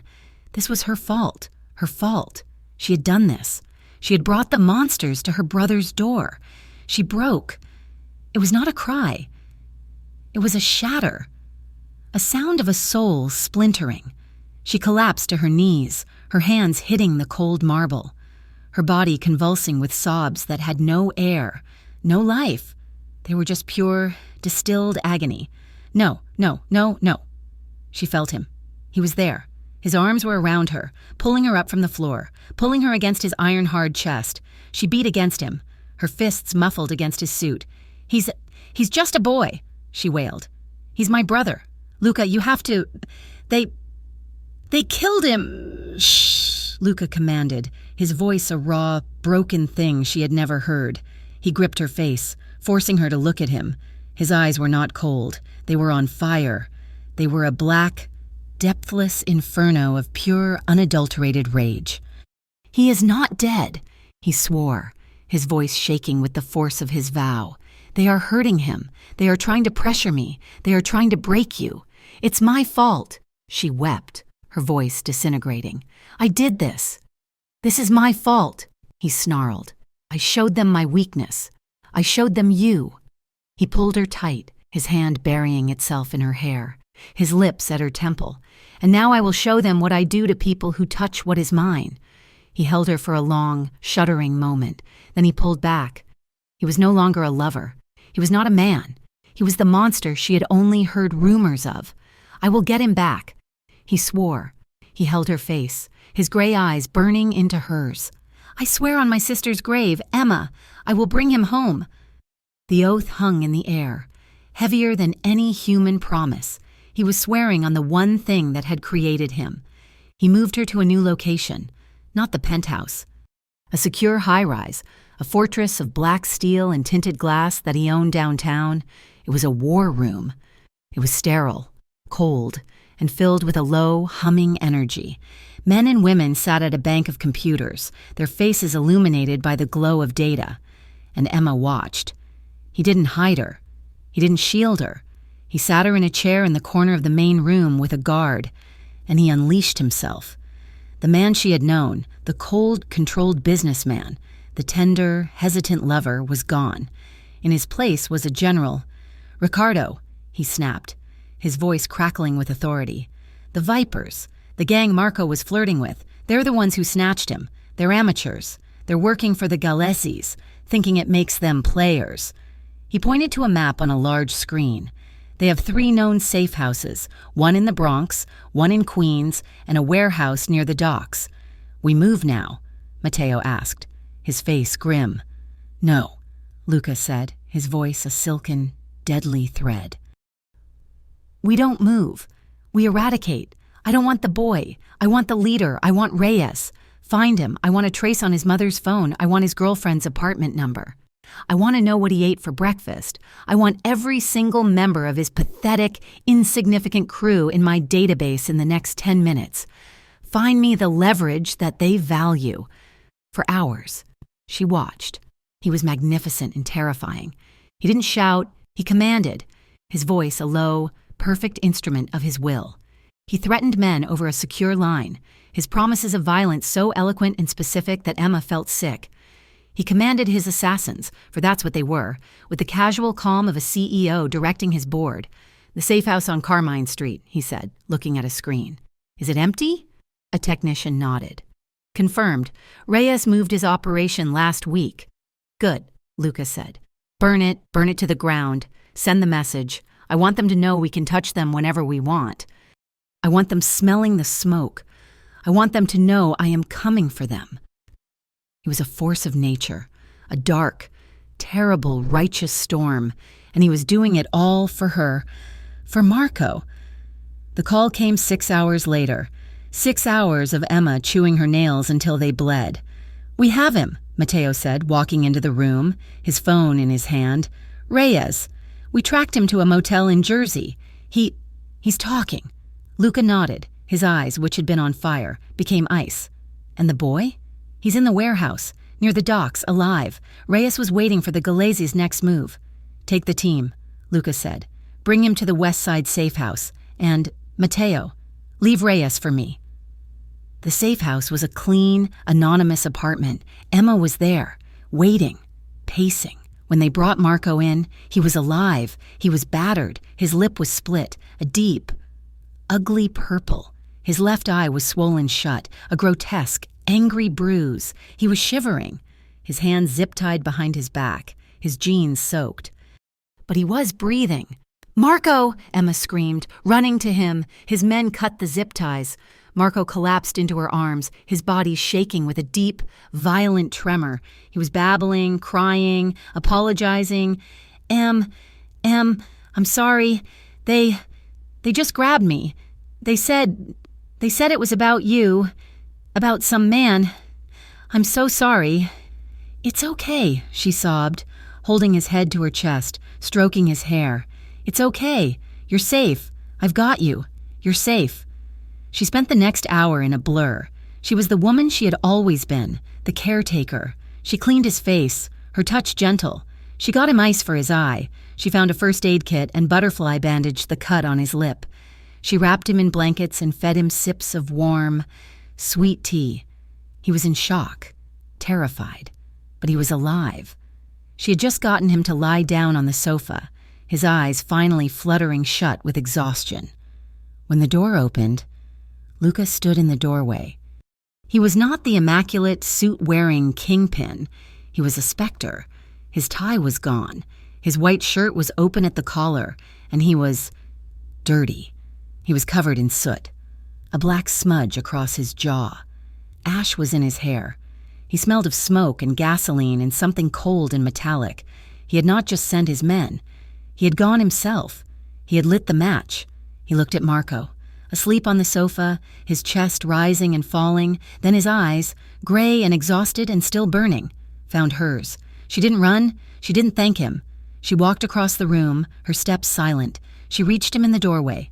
He stood, unmoving, a statue of ash and victory. She put her hands on his chest, feeling the frantic, hammering beat of his heart. She stood on her toes, raised her face to his, and kissed him. It was not a gentle kiss. It was a fierce, desperate, claiming. She kissed him with all the terror, all the gratitude, all the profound, aching relief. It was a kiss that tasted of smoke and soot and salt from her own tears. She kissed him, and she was not kissing a monster. She was kissing the man who had burned the world for her. He made a sound, a low groan, and his arms came around her, lifting her off the floor, crushing her to him. He kicked the door shut. He didn't carry her to the bedroom. He backed her against the wall in the hallway, his mouth never leaving hers. This was not the slow, reverent passion of the penthouse. This was urgent, this was rough, this was the raw, desperate, clawing need of two people who had just walked through fire. His hands were in her hair, his mouth on her neck, his body pressing her into the plaster. It was not gentle. It was a collision. He was reclaiming his anchor. "Luca!" she gasped, her hands fisting in his shirt, pulling him closer. He lifted his head, his forehead resting against hers. His breathing was harsh. He looked undone. "Are you afraid?" he whispered, his voice a raw scrape. She looked into his eyes, the eyes of the man who commanded assassins, the man who had just rescued her brother, the man who was covered in the ashes of his enemies. "No," she whispered, and she had never been more certain of anything in her life. "I'm not afraid anymore. Not of you." He crushed his mouth to hers again, and this time, when he lifted her, he carried her. They made love with the same urgency, a rough, frantic passion fueled by adrenaline and relief.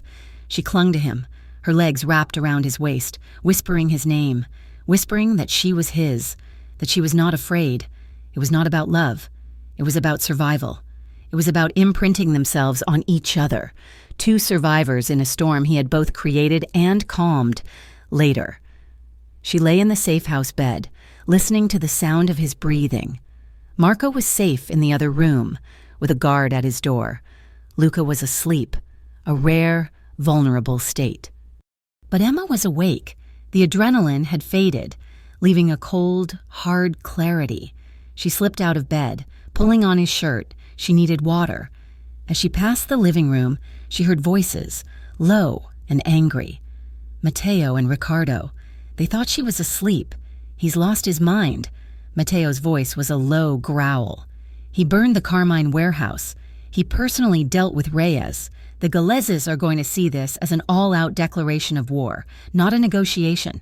"He got the boy back," Riccardo said. "He got the boy back, and he put a target on every single one of us." Matteo snapped. This girl, is his weak spot. He's not thinking clearly. He's going to get us all killed, all for her. Emma's heart stopped. It was not the Galezas. It was his own men. They saw her as the liability, the one who would bring their king down. She backed away, silent, her heart a cold stone in her chest. She went back to the bedroom. She had to leave, this time, for real. Not for his safety, but for his empire, for his men. He was choosing her over them, and that choice would be his ruin. She looked for her bag, her jeans. She opened a drawer in the nightstand, looking for anything. A pen, paper to write a note. Her fingers brushed against paper, but it wasn't a notepad. She pulled it out. It was a single folded piece of stationery, thick and cream-colored. She unfolded it. It was a sketch. It was drawn in pencil, the lines both soft and precise. It was her. It was her. Sleep, curled on her side, her hair fanned out on a pillow, her hand fisted in a blanket. She recognized it instantly. It was her, from that first night in the penthouse, the night she had been so terrified, the night she had curled into the blanket with his initials. He had watched her. He hadn't been a monster watching his prey. He had been an artist. He had captured the vulnerability, the exhaustion, the innocence she had possessed. He had seen her. He had drawn this long before she had stitched his wounds, long before she had baked him a cake, long before he had ever touched her. This wasn't obsession. This wasn't possession. It was the one thing he could not say, the one thing he could not admit. Her heart didn't break. It shattered into a million pieces and then reformed, molten and new. Around this one, secret, hidden truth. She sank to the floor, the sketch pressed to her chest. She couldn't leave him. She couldn't. Leaving would not save him. It would destroy him. She was his weak spot. And she was also, she realized, his only armor. The sketch was a ghost. It was the girl she had been.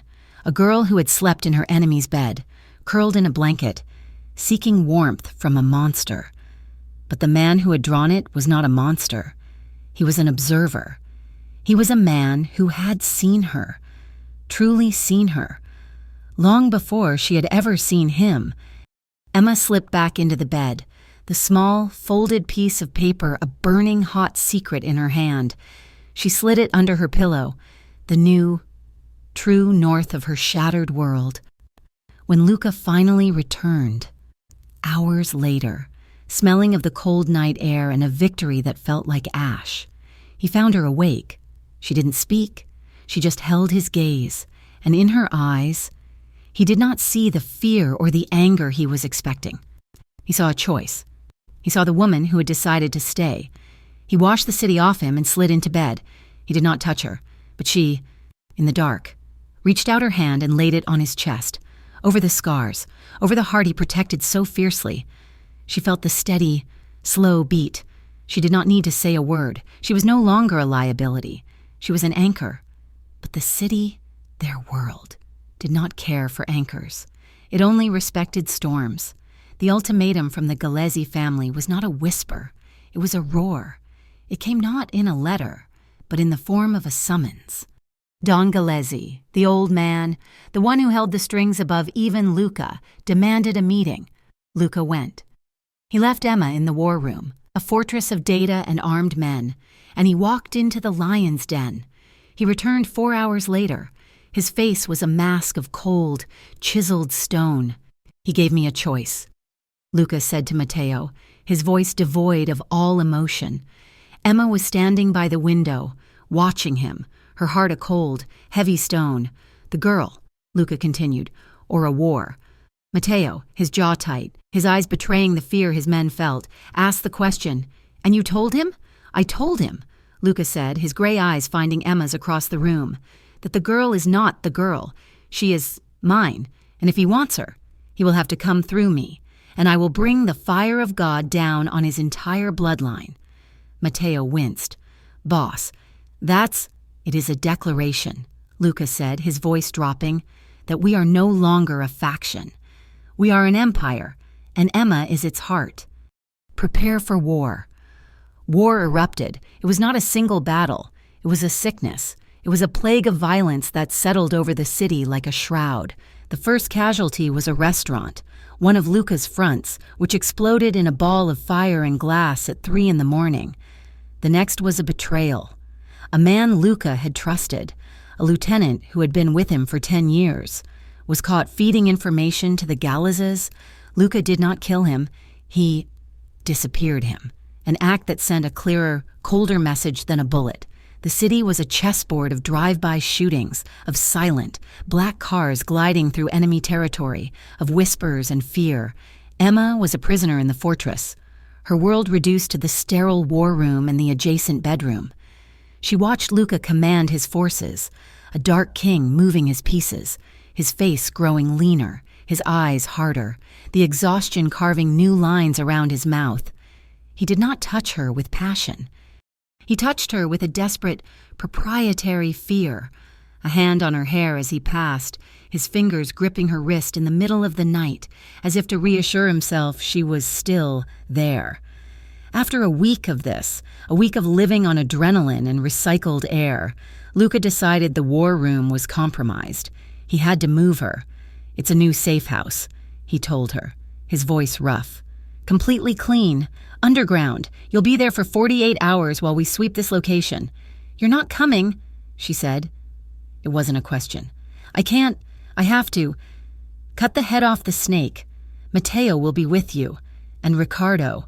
They will not leave your side." She hated it. She hated the feeling of being a package, a piece of priceless, fragile cargo. But she saw the plea in his eyes, the one thing he would never voice. "Please, just be safe." She nodded. The convoy was 3 identical black sedans, designed to confuse. She was in the middle car, in the back, flanked by 2 guards she didn't know. Ricardo was driving, his familiar, solid presence a small comfort. Matteo was in the lead car.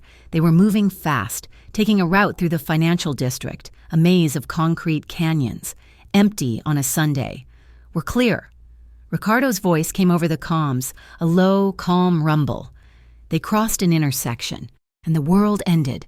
A sanitation truck, appearing from a side street, moving at an impossible speed, slammed into the lead car. The sound was a deafening, metallic scream.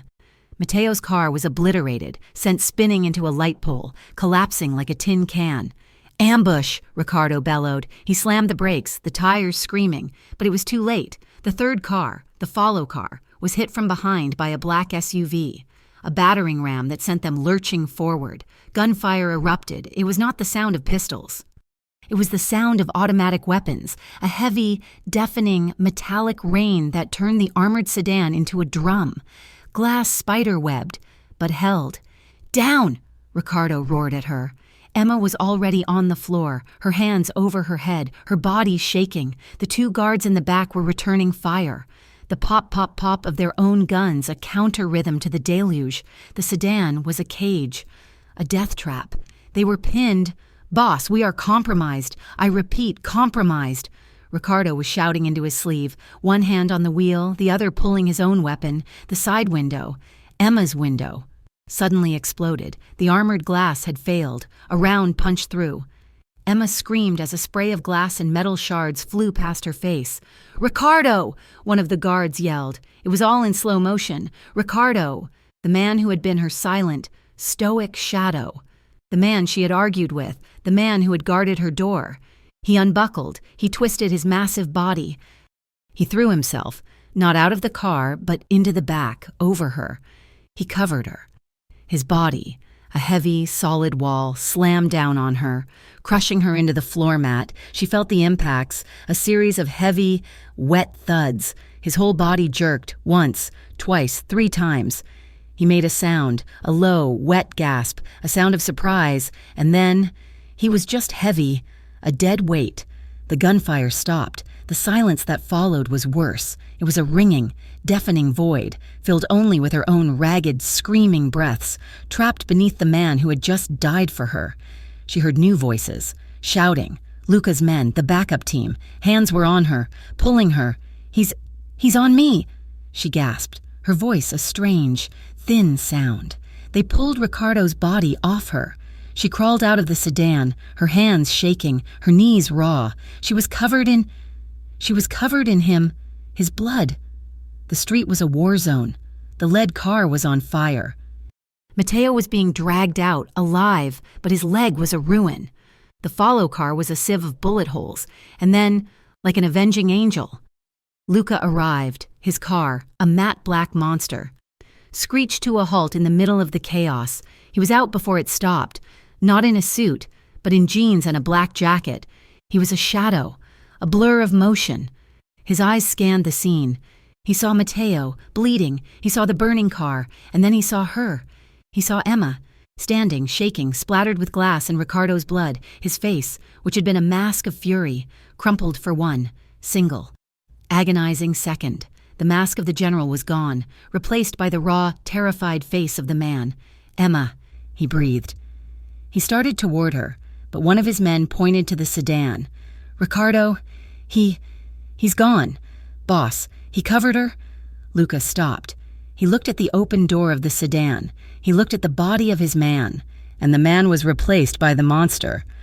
The coldness that came over his face was nothing she had ever seen. It was not rage. It was an absence, a void of all heat, all light, all mercy. It was the face of a man who was about to burn the world, not to keep her safe, but for revenge. Who? He asked, his voice a dead, flat whisper. Galeazzi's nephew. Mateo spat, clutching his leg. It was his signature. The truck. Get her to the tower, Luca snarled, his eyes never leaving the burning car. Lock it down, no one in, no one out. Boss, where are you going? Luca looked at his second in command, his gray eyes now the color of ash. To find the man who ordered this, he said, and to introduce him to my sister. He was gone, his car peeling out, a scream of tires that was a promise of death. Emma spent the next 12 hours in the penthouse, but it was not the penthouse she had known. It was a hospital, a fortress, a tomb. She was scrubbed clean by Mrs. Petrov, her bloody clothes burned. She was checked by a doctor, who gave her a sedative she refused. She waited.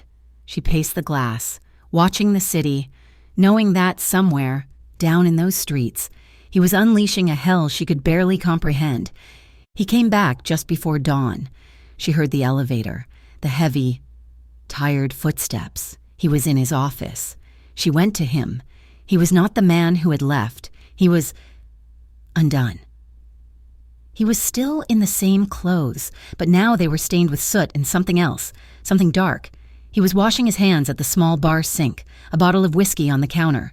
His hands were raw, as if he had been scrubbing them for hours. There was a deep, bloody cut across his knuckles. Luca, she whispered. He flinched, as if her voice were a physical blow. He turned, slowly. He's dead, she said. It wasn't a question. The man who...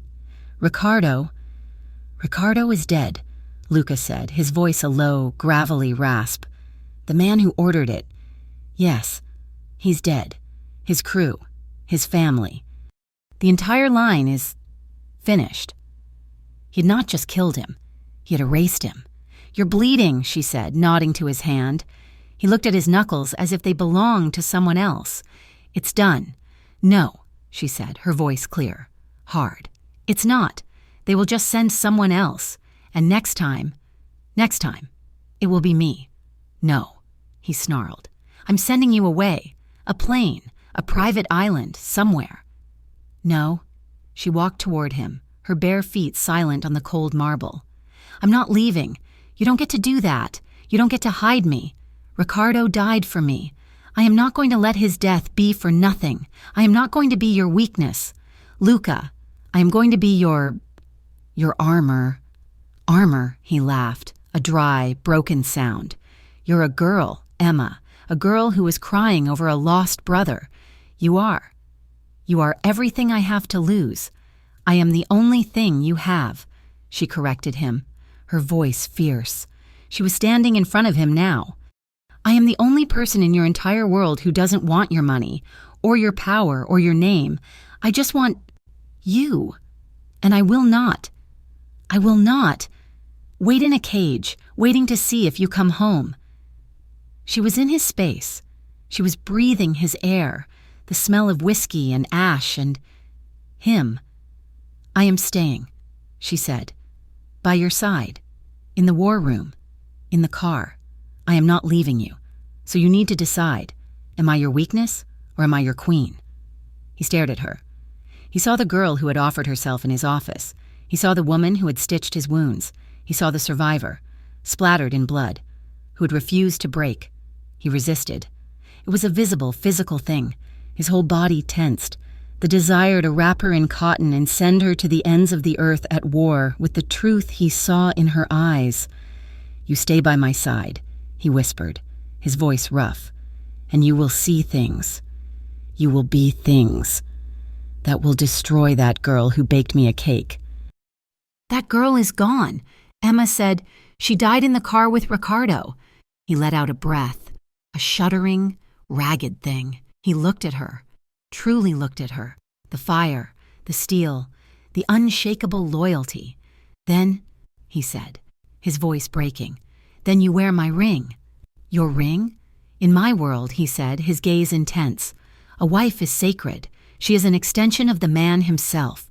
To touch a man's wife, it is a declaration of war on all families. They would be outcast. They are untouchable. Even death listens to that." It was not a proposal. It was a strategy, a desperate, brilliant, terrifying strategy. He took her, not to a jeweler, but to a warehouse, the one where he had rescued Marco. It was empty, cold, and smelled of dust and iron. He was taking her to the heart of his operation, the place where he laundered his money, his power. He was still in his blood and ash-stained clothes. He took her to a storage closet, a small, windowless room, and he entered a code, a wall safe. He pulled out a simple, black velvet box. He didn't open it. He turned to her. The single bare bulb overhead cast harsh shadows on his face. He looked like a fallen angel, all beautiful, broken, and terrifying. "I didn't buy this for you," he whispered, his voice raw. It was my mother's. She gave it to my sister, Alessa, before she... It's all I have left of them." Emma's breath hitched. He opened the box. It was not a gaudy diamond. It was an old world, rose gold ring set with a deep, blue-black sapphire, small diamonds flanking it like stars. He held it out, his hand, the one with the cut, bleeding knuckles, trembling. "Marry me, Emma," he said. It was not a request. It was a vow, a blood-stained vow in a cold concrete warehouse. "Marry me, and I swear to you, I will burn the world to keep you safe." She didn't cry, not yet. She looked at the ring, the symbol of his past, of Alessa, of the pain that had created him, and she looked at him, the man who was offering her his everything, his one last piece of his soul. "I accept," she whispered. He slid the ring onto her finger. It was cold. It was heavy. It was a perfect fit. The tension, the terror, the grief, the impossible, agonizing weight of the last few weeks broke. He didn't pull her into a passionate kiss. He just sagged. He buried his face in her neck, his arms wrapping around her waist, holding on to her as if she were the only solid thing in the universe. And they held each other in a storage closet, surrounded by the ghosts of his family and the reality of his war. And she started to laugh, a high, hysterical, broken sound, and he started to cry. Not real sobs, but a silent, agonizing, shaking of his shoulders, his tears, hot and wet on her neck. They were a king and a girl in a storage closet, laughing and crying in each other's arms, bound not by love, but by something stronger, survival. The plan was a courthouse. It was a fortress. It was a statement, a civil ceremony, to make it legal, to make it real, to send the message. They planned it for 3 days later, a Tuesday, noon. Under the heaviest protection the Moretti Empire could provide, the courthouse would be swept. The judge was on his payroll. The morning of... Emma stood in her bedroom, the penthouse, Mrs. Petrov had found her a dress, a simple ivory-colored silk sheath It was not a wedding dress, it was battle armor. She was fastening the small pearl buttons at her wrist, the sapphire ring a cold, heavy weight on her hand. She was terrified. And she was, for the first time, completely calm. She was doing the right thing. She heard a sound. It was not a gunshot. It was a thwack, a strange, distant, sharp crack, like a plank of wood snapping. It was followed by the sound of shattering glass, the massive plate glass window in the living room, and then a scream. Not hers. It was Mateo, a raw animal, bellow of no. Emma ran. She ran out of the bedroom, her silk dress whispering around her ankles. She ran into the living room. The sun was pouring in, a beautiful, cruel morning light. It illuminated a million glittering diamonds of glass, scattered across the white marble floor. And in the center of it, in a pool of sunlight and blood, was Luca. He was on his knees. He was wearing his suit for the courthouse. He was looking at her, his expression not of pain, but of surprise. He had one hand pressed to his chest, just below his shoulder. A dark crimson, impossible stain was spreading, blooming across the white shirt. "Luca," she breathed. He smiled, a strange, small, confused smile. He tried to speak, and he fell, face first, onto the cold marble. "Luca!" The world dissolved. Men were shouting. Mateo was screaming into a phone. "Sniper! Sniper! Rooftop! He's down! I repeat, the boss is down!" She was on the floor, sliding in the glass, in his blood, not caring. She was at his side, rolling him over. "No, no, no, no, no, no, no," she chanted, her hands fumbling, pressing down on the wound. It was so hot, so much blood. "Stay with me," she wept, her tears falling onto his pale, still face. "Stay with me. Luca, you can't leave me. You promised you would burn the world. You don't get to leave me." He was barely alive. The private clinic he owned was a blur of frantic, white-coated efficiency. He was in surgery for 6 hours.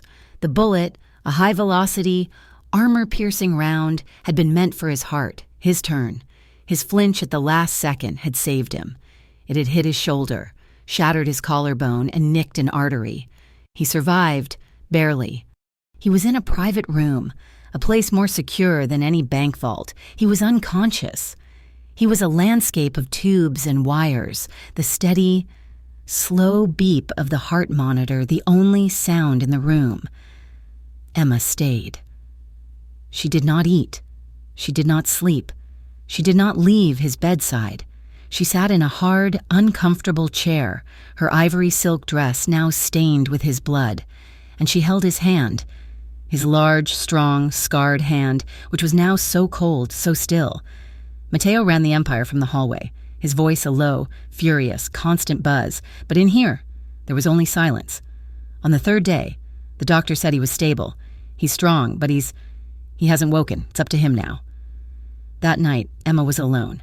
She was exhausted, a hollowed-out, raw-nerved shell.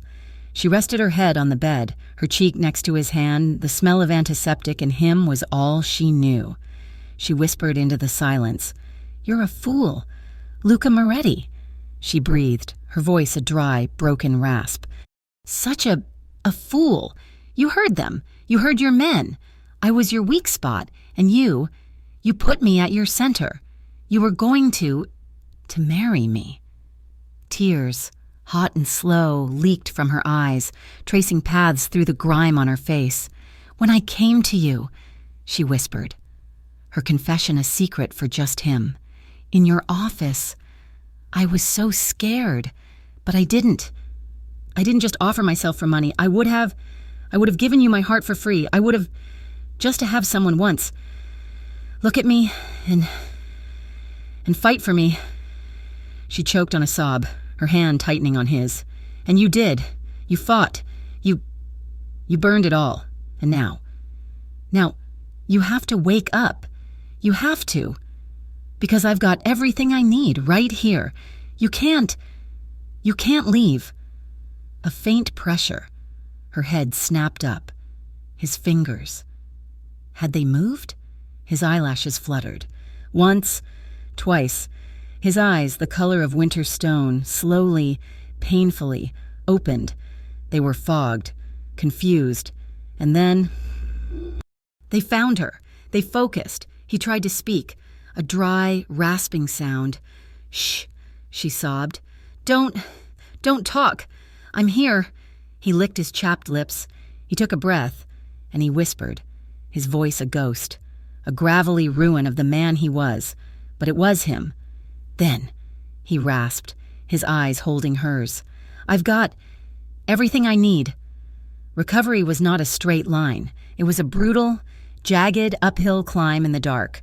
Luca Moretti did not recover with grace. He was a terrible patient. He was a king who had been, for a brief, terrifying moment, rendered mortal, and he despised the weakness of it.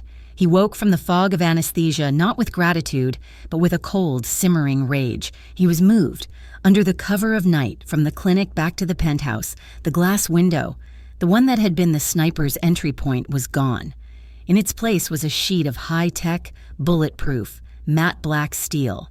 The penthouse was a tomb, a bunker, a fortress. Emma never left his side. She was no longer the soft, terrified girl he had met, the blood of Ricardo. And now, the blood of Luca had baptized her in a fire she had not asked for, but one that had forged her. She was his general, his nurse, his keeper. She was the only person in the world who was not afraid of his fury. "You need to eat," she said, her voice flat, on the fourth day. He had just thrown a tray of food, prepared by Mrs. Petrov, against the wall. Broth and rice were dripping down the expensive silk wallpaper. "I need my phone," he growled from the bed. He was in his shirt sleeves, his left arm bound in a complex, high-tech sling, his chest wrapped in bandages. He looked pale, gaunt, and furious. "You're not getting your phone," Emma said, calmly picking up the broken porcelain. "Matteo is handling the galaxies. Your job is to not die." "I am not dying," he snarled, "and I am not this." He gestured to the bed, the bandages, the weakness. "Yes, you are," she said, turning to him. Her eyes were not soft. They were as clear and hard as his. "You are this. You are a man who took a bullet. You are a man who almost left me. So you will sit there. You will drink the broth, and you will heal. Because I did not. I did not hold you while you bled out on the marble just to watch you die of stubbornness." He stared at her. Any other man, any other soldier, would have been reduced to ash by his gaze, but Emma did not flinch. A slow, painful, agonizing smile cracked his dry lips. "You are terrifying, Piccola. I learned from the best," she said, and she brought him the next bowl of broth herself. Their bond, which had been forged in desire and terror, was now deepened by something else. It was forged in the quiet, agonizing, unglamorous hours of shared trauma. It was in the long nights when he woke, silently screaming, from nightmares of the operating table, and her hand was there, on his, a steady, warm anchor in the dark. It was in the grueling, painful, physical therapy sessions where he had to learn to trust his body again. He would be on the floor of the penthouse gym, his teeth gritted, sweat pouring down his face as he tried to lift a 5-pound weight, his shattered collarbones screaming. He would roar in frustration, the sound of a lion trapped, and he would throw the weight. "I can't," he would rasp, his face a mask of self-loathing. And Emma, sitting on a bench, not coddling him, not pitying him, would just watch. You told me once you built empires," she said, her voice quiet. "You told me you were not your father. You don't get to quit. Get up." He would look at her, his eyes a mixture of pure hatred and a profound, aching love. And he would get up. His men saw it. Matteo, his leg now healed but with a permanent, pronounced limp, ran the empire from the war room, but he gave his reports to her. She was the gatekeeper.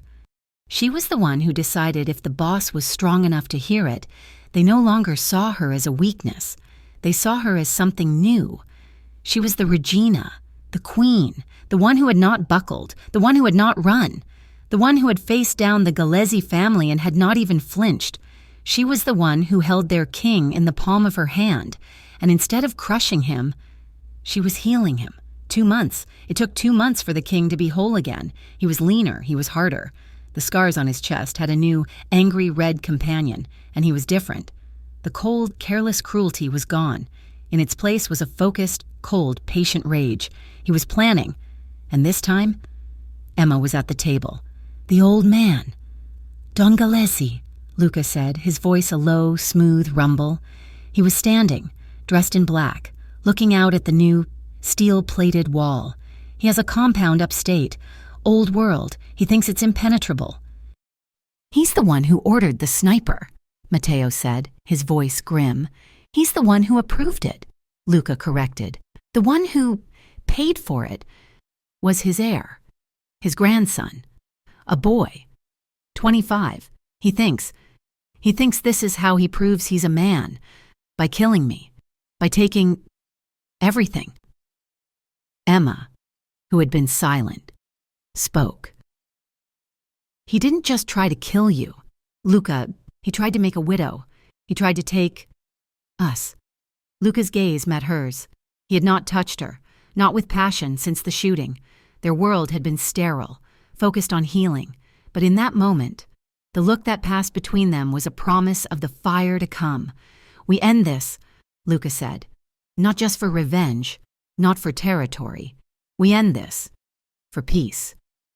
The final assault was a masterpiece of silent, cold, brutal efficiency. Luca was not a brawler. He was a surgeon. He would lead it. He would not, could not, send his men to do what he needed to do himself. Emma did not fight him. She did not cry. She did not beg him to stay. She had learned. She had healed him for this. She stood in the penthouse, which had been converted back to the war room, the monitors glowing, the steel wall a symbol of their new reality. He was dressed in black tactical gear. He was a shadow. He came to her, his face a mask of calm, cold focus. You will be safe here, he said. I know, she said. You will watch, he said. It was not a question. He wanted her to see. He wanted her to know the monster she was choosing. I will, she said. He pulled her to him. His kiss was not the desperate, clinging kiss of a man going to war. It was a hard, deep, possessive kiss. It was a claiming. It was a promise of return. When I come back, he whispered against her lips. It's for good. It's for us. I know, she said. Now go. End it. He was gone. For 3 hours, she watched. She stood, unmoving, her hands clasped, her face illuminated by the green, grainy night vision feeds. She watched his team, a silent, black-clad group of ghosts, breach the compound walls. It was not a firefight. It was an infiltration. They were quiet. They were precise. She saw him. He was the lead shadow. He moved with a grace that his healed body should not have possessed. He was a panther. He was death. She watched him disable guards. She watched him move through the halls of the house, a house of old world, gaudy, gold leaf furniture. And then, the climax, the throne room, Don Gillespie, the old man, in a silk robe, in a wheelchair, a breathing tube in his nose, and his grandson, the heir, the boy who had ordered the hit. He was small, terrified, wearing pajamas, a gold chain hanging around his neck. Luca stepped out of the shadows. He was not wearing a mask. The boy screamed. The old man just deflated. Moretti, the old man rasped. Don Gillespie, Luca said, his voice a calm, cold, terrifying baritone, audible on the high-tech microphone. Matteo and 2 other men secured the room. Matteo had his gun on the boy, who was now, to Emma's disgust, openly weeping. It wasn't me, the boy cried. It was him, my grandfather. He made me. Luca just looked at him, his face a mask of cold contempt. Boss, Matteo said, his voice grim, his gun steady. Say the word. Luca walked forward. He walked past the boy. He walked to the old man, the man who had ruled the city for 50 years, the man who had let this happen. He looked at the old man, and then he looked at the boy. He saw the sniveling, terrified, pathetic child who had tried to kill him. He saw the future of the Gillespie line, and he remembered a boy in the slums who had lost his sister. He remembered the rage. He remembered the vengeance. He turned to Matteo. His face was unreadable. He looked at the weeping heir. "My father," Luca said, his voice quiet, conversational, echoing in the opulent room, "took vengeance. He hunted the men who hurt my sister, and he died of it. It consumed him. It left him with nothing. Nothing but ghosts." He looked at the boy, and then he looked at the old man. He said, "build empires." He turned his back on them, a calculated, profound insult. "We're done here," he said. He walked out of the room. He did not kill the heir. He did not kill the old man. He had done something worse. He had shown them mercy. He had shown them that they were so insignificant, so beneath him, that they were not even worth the bullet. He had not taken their lives. He had taken their power, their dignity, and their future. Peace. It was not a truce. It was an absolute, unconditional surrender. The Gallese Empire crumbled to dust overnight. Luca returned home. Emma was waiting by the elevator when the doors opened. He was not the immaculate king.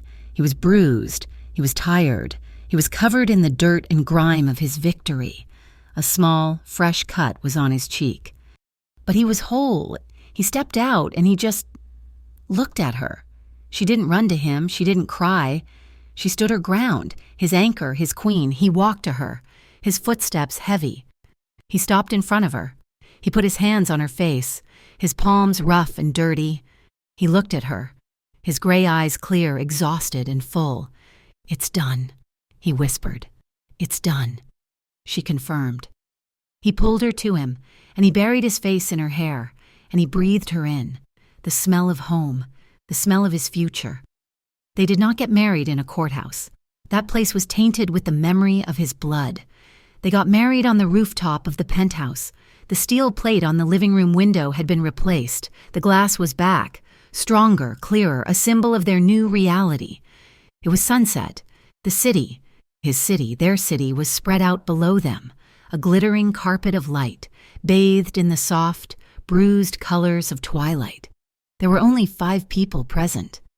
Luca, in a simple, perfectly tailored black suit, his arm was free. His scars were hidden. He looked like the king he was. Emma, in the ivory silk dress she had been wearing when he was shot. She had had it mended. The tailor had used a thread of gold, a visible, beautiful seam, to repair the tear. It was no longer battle armor. It was a tapestry of their survival. The sapphire ring, his mother's ring, was a heavy, cold promise on her hand. Marco was there. He was no longer a boy. The kidnapping had terrified him into manhood. He was in a suit, his hair cut, his eyes clear and respectful. He stood beside Luca, his hand shaking only slightly, holding the simple, gold bands, and her father, Angelo Castellano, Luca's doctors, the best in the world, had worked miracles, a new valve, a new treatment. He was not cured, but he was better. He was alive. His skin was no longer parchment. He was present. He had walked his daughter, his Emma, across the rooftop, his hand in hers. A judge, the same one who had been bought for the courthouse, stood before them. His voice was a low, solemn murmur against the city breeze. The vows were not the ones from a book. They were quiet, whispered promises. You were my collateral," Emma whispered, her eyes locked on his, her hands in his. "And you became my home. You were my weakness," he whispered back, his voice thick, his thumb stroking her knuckle. "And you became my reason, my entire reason," the judge cleared his throat. "By the power vested in me, I now present Mr. and Mrs. Moretti." Luca did not grab her. He did not dip her. He leaned in, and his kiss was not one of passion or of claiming. It was a kiss of pure, profound, unshakable peace. It was a kiss of arrival. It was a kiss that said, "We are home." Marco and her father clapped, and the city, far below, roared its applause. Their wedding night was not a celebration. It was a consecration. The penthouse was not dark. It was filled with light. Hundreds of candles, white and unscented, lit every surface. The city lights were a distant, secondary glow. They were in their bedroom. The doors to the balcony open, the cool night air whispering through the room. They undressed each other. It was not the urgent, frantic fumbling of the safe house. It was a slow, reverent discovery. His hands, so strong, so capable, were gentle as he unfastened the mended buttons of her dress. The gold-seamed silk fell to the floor, a puddle of their shared history. Her hands, no longer trembling, traced the new, healed scar on his shoulder, the one that matched her dress. She kissed it. She kissed the old ones, the roadmap of his life, the violence that had led him to her. "You are so beautiful," he whispered, his voice rough as he looked at her, his queen, bathed in candlelight. "You are my home," she whispered back, and she meant it. They came together beneath the cool, white sheets. It was not a taking. It was a union. It was a slow, deliberate, agonizingly tender exploration. It was the touch of his skin on hers, the whisper of his breath, the low, quiet murmur of his voice saying her name, over and over, like a prayer. It was his restraint, his profound, gentle control as he brought her to the edge, again and again, watching her face. His gray eyes dark with an emotion she now knew was love. It was her own confidence, her own new, fierce, unshakable love. As she met his gaze, as she arched into his touch, it was not a fire. It was the deep, molten, unstoppable flow of lava, a new, solid ground being formed beneath them. Later, in the quiet, in the flickering dark, they lay tangled together. Her head was on his chest, his good, strong heart beating a steady, calm rhythm beneath her ear. Her hand, with the ring, was splayed on his skin. He caught her hand, he lifted it to his lips, he kissed the ring. And then he turned it over, and he pressed a soft, warm, lingering kiss into the center of her palm. He held her gaze, his eyes, in the candlelight, no longer cold, but a warm, deep, molten gray. "You're the only thing," he whispered, his voice a low, rough vibration. "I never bought, the only thing I never took, you. You gave yourself. That's why I'll never let you go." Months passed. The city, under the quiet, firm hand of Luca Moretti, found a new, stable peace. Emma Moretti was not a ghost. She was not a whispered rumor. She was a force. She was not the wife who stayed home. She was the queen who built. The Castellano Moretti Foundation became her new empire. She took his money, his influence, his power, and she laundered it. Not through warehouses, but through good. She created a legal aid foundation for families like hers, for the ones who were one bad loan, one sick parent, one desperate choice away from the abyss. She was in a sharp, dark suit, her hair pulled back, her sapphire ring the only flash of color. She was addressing a courtroom, not as a defendant, but as an advocate. Her voice clear and strong. Luca still ran his empire. There were still storms. There were always storms. The world he lived in was built on a fragile, shifting truce. He came home one night, his face dark, a new rival from the west trying to push into his territory. He was pacing, the old familiar sign of his agitation, a storm cloud in his own right. Emma came to him. She did not coddle him. She did not offer him platitudes. She was not the girl who had baked him a cake. She was the woman who had watched him bleed. She walked to him, in the middle of his pacing, and she put her hands on his chest, stopping him. He looked down at her, the storm in his eyes raging. She just held him. She took his hand. She laced her fingers with his. He stopped pacing. He let out a long, slow breath. He held her hand, and the storm inside him stilled. He still ran his empire, but he no longer ran it alone. The final scene was one they had played 100 times. It was night. The penthouse was quiet. Emma was standing by the massive glass wall, looking down at the city, her city, glittering below. She was wearing one of his white shirts, the sleeves rolled up. The sapphire ring on her finger caught the light, a flash of deep, midnight blue. She heard him, his silent, predatory footsteps. He came up behind her, his arms, strong and scarred, wrapped around her waist, pulling her back against his warm, solid chest. He buried his face in her hair, breathing her in. They stood there for a long moment. The king and queen, in their tower, watching their domain. She leaned her head back against his shoulder, her hand coming up to cover his. I thought I sold myself to save them. She whispered into the quiet, her voice soft. That night, in your office, I thought I was just a payment, but I think I saved you, too. He was silent. He just held her. He turned his head, his lips, warm and soft, brushing the sensitive skin of her neck, just below her ear. A shiver ran through her. He answered, his voice a low, rough whisper that was meant only for her, a promise, a confession, an absolute, final truth. You saved us both. Thank you so much for listening to our story. We hope you enjoyed the journey of Emma and Luca. Where in the world are you listening from? We would love to know. Drop a comment below. And please do not forget to subscribe to Mafia Romance Stories for more tales of love, danger, and passion. Let us know your thoughts in English.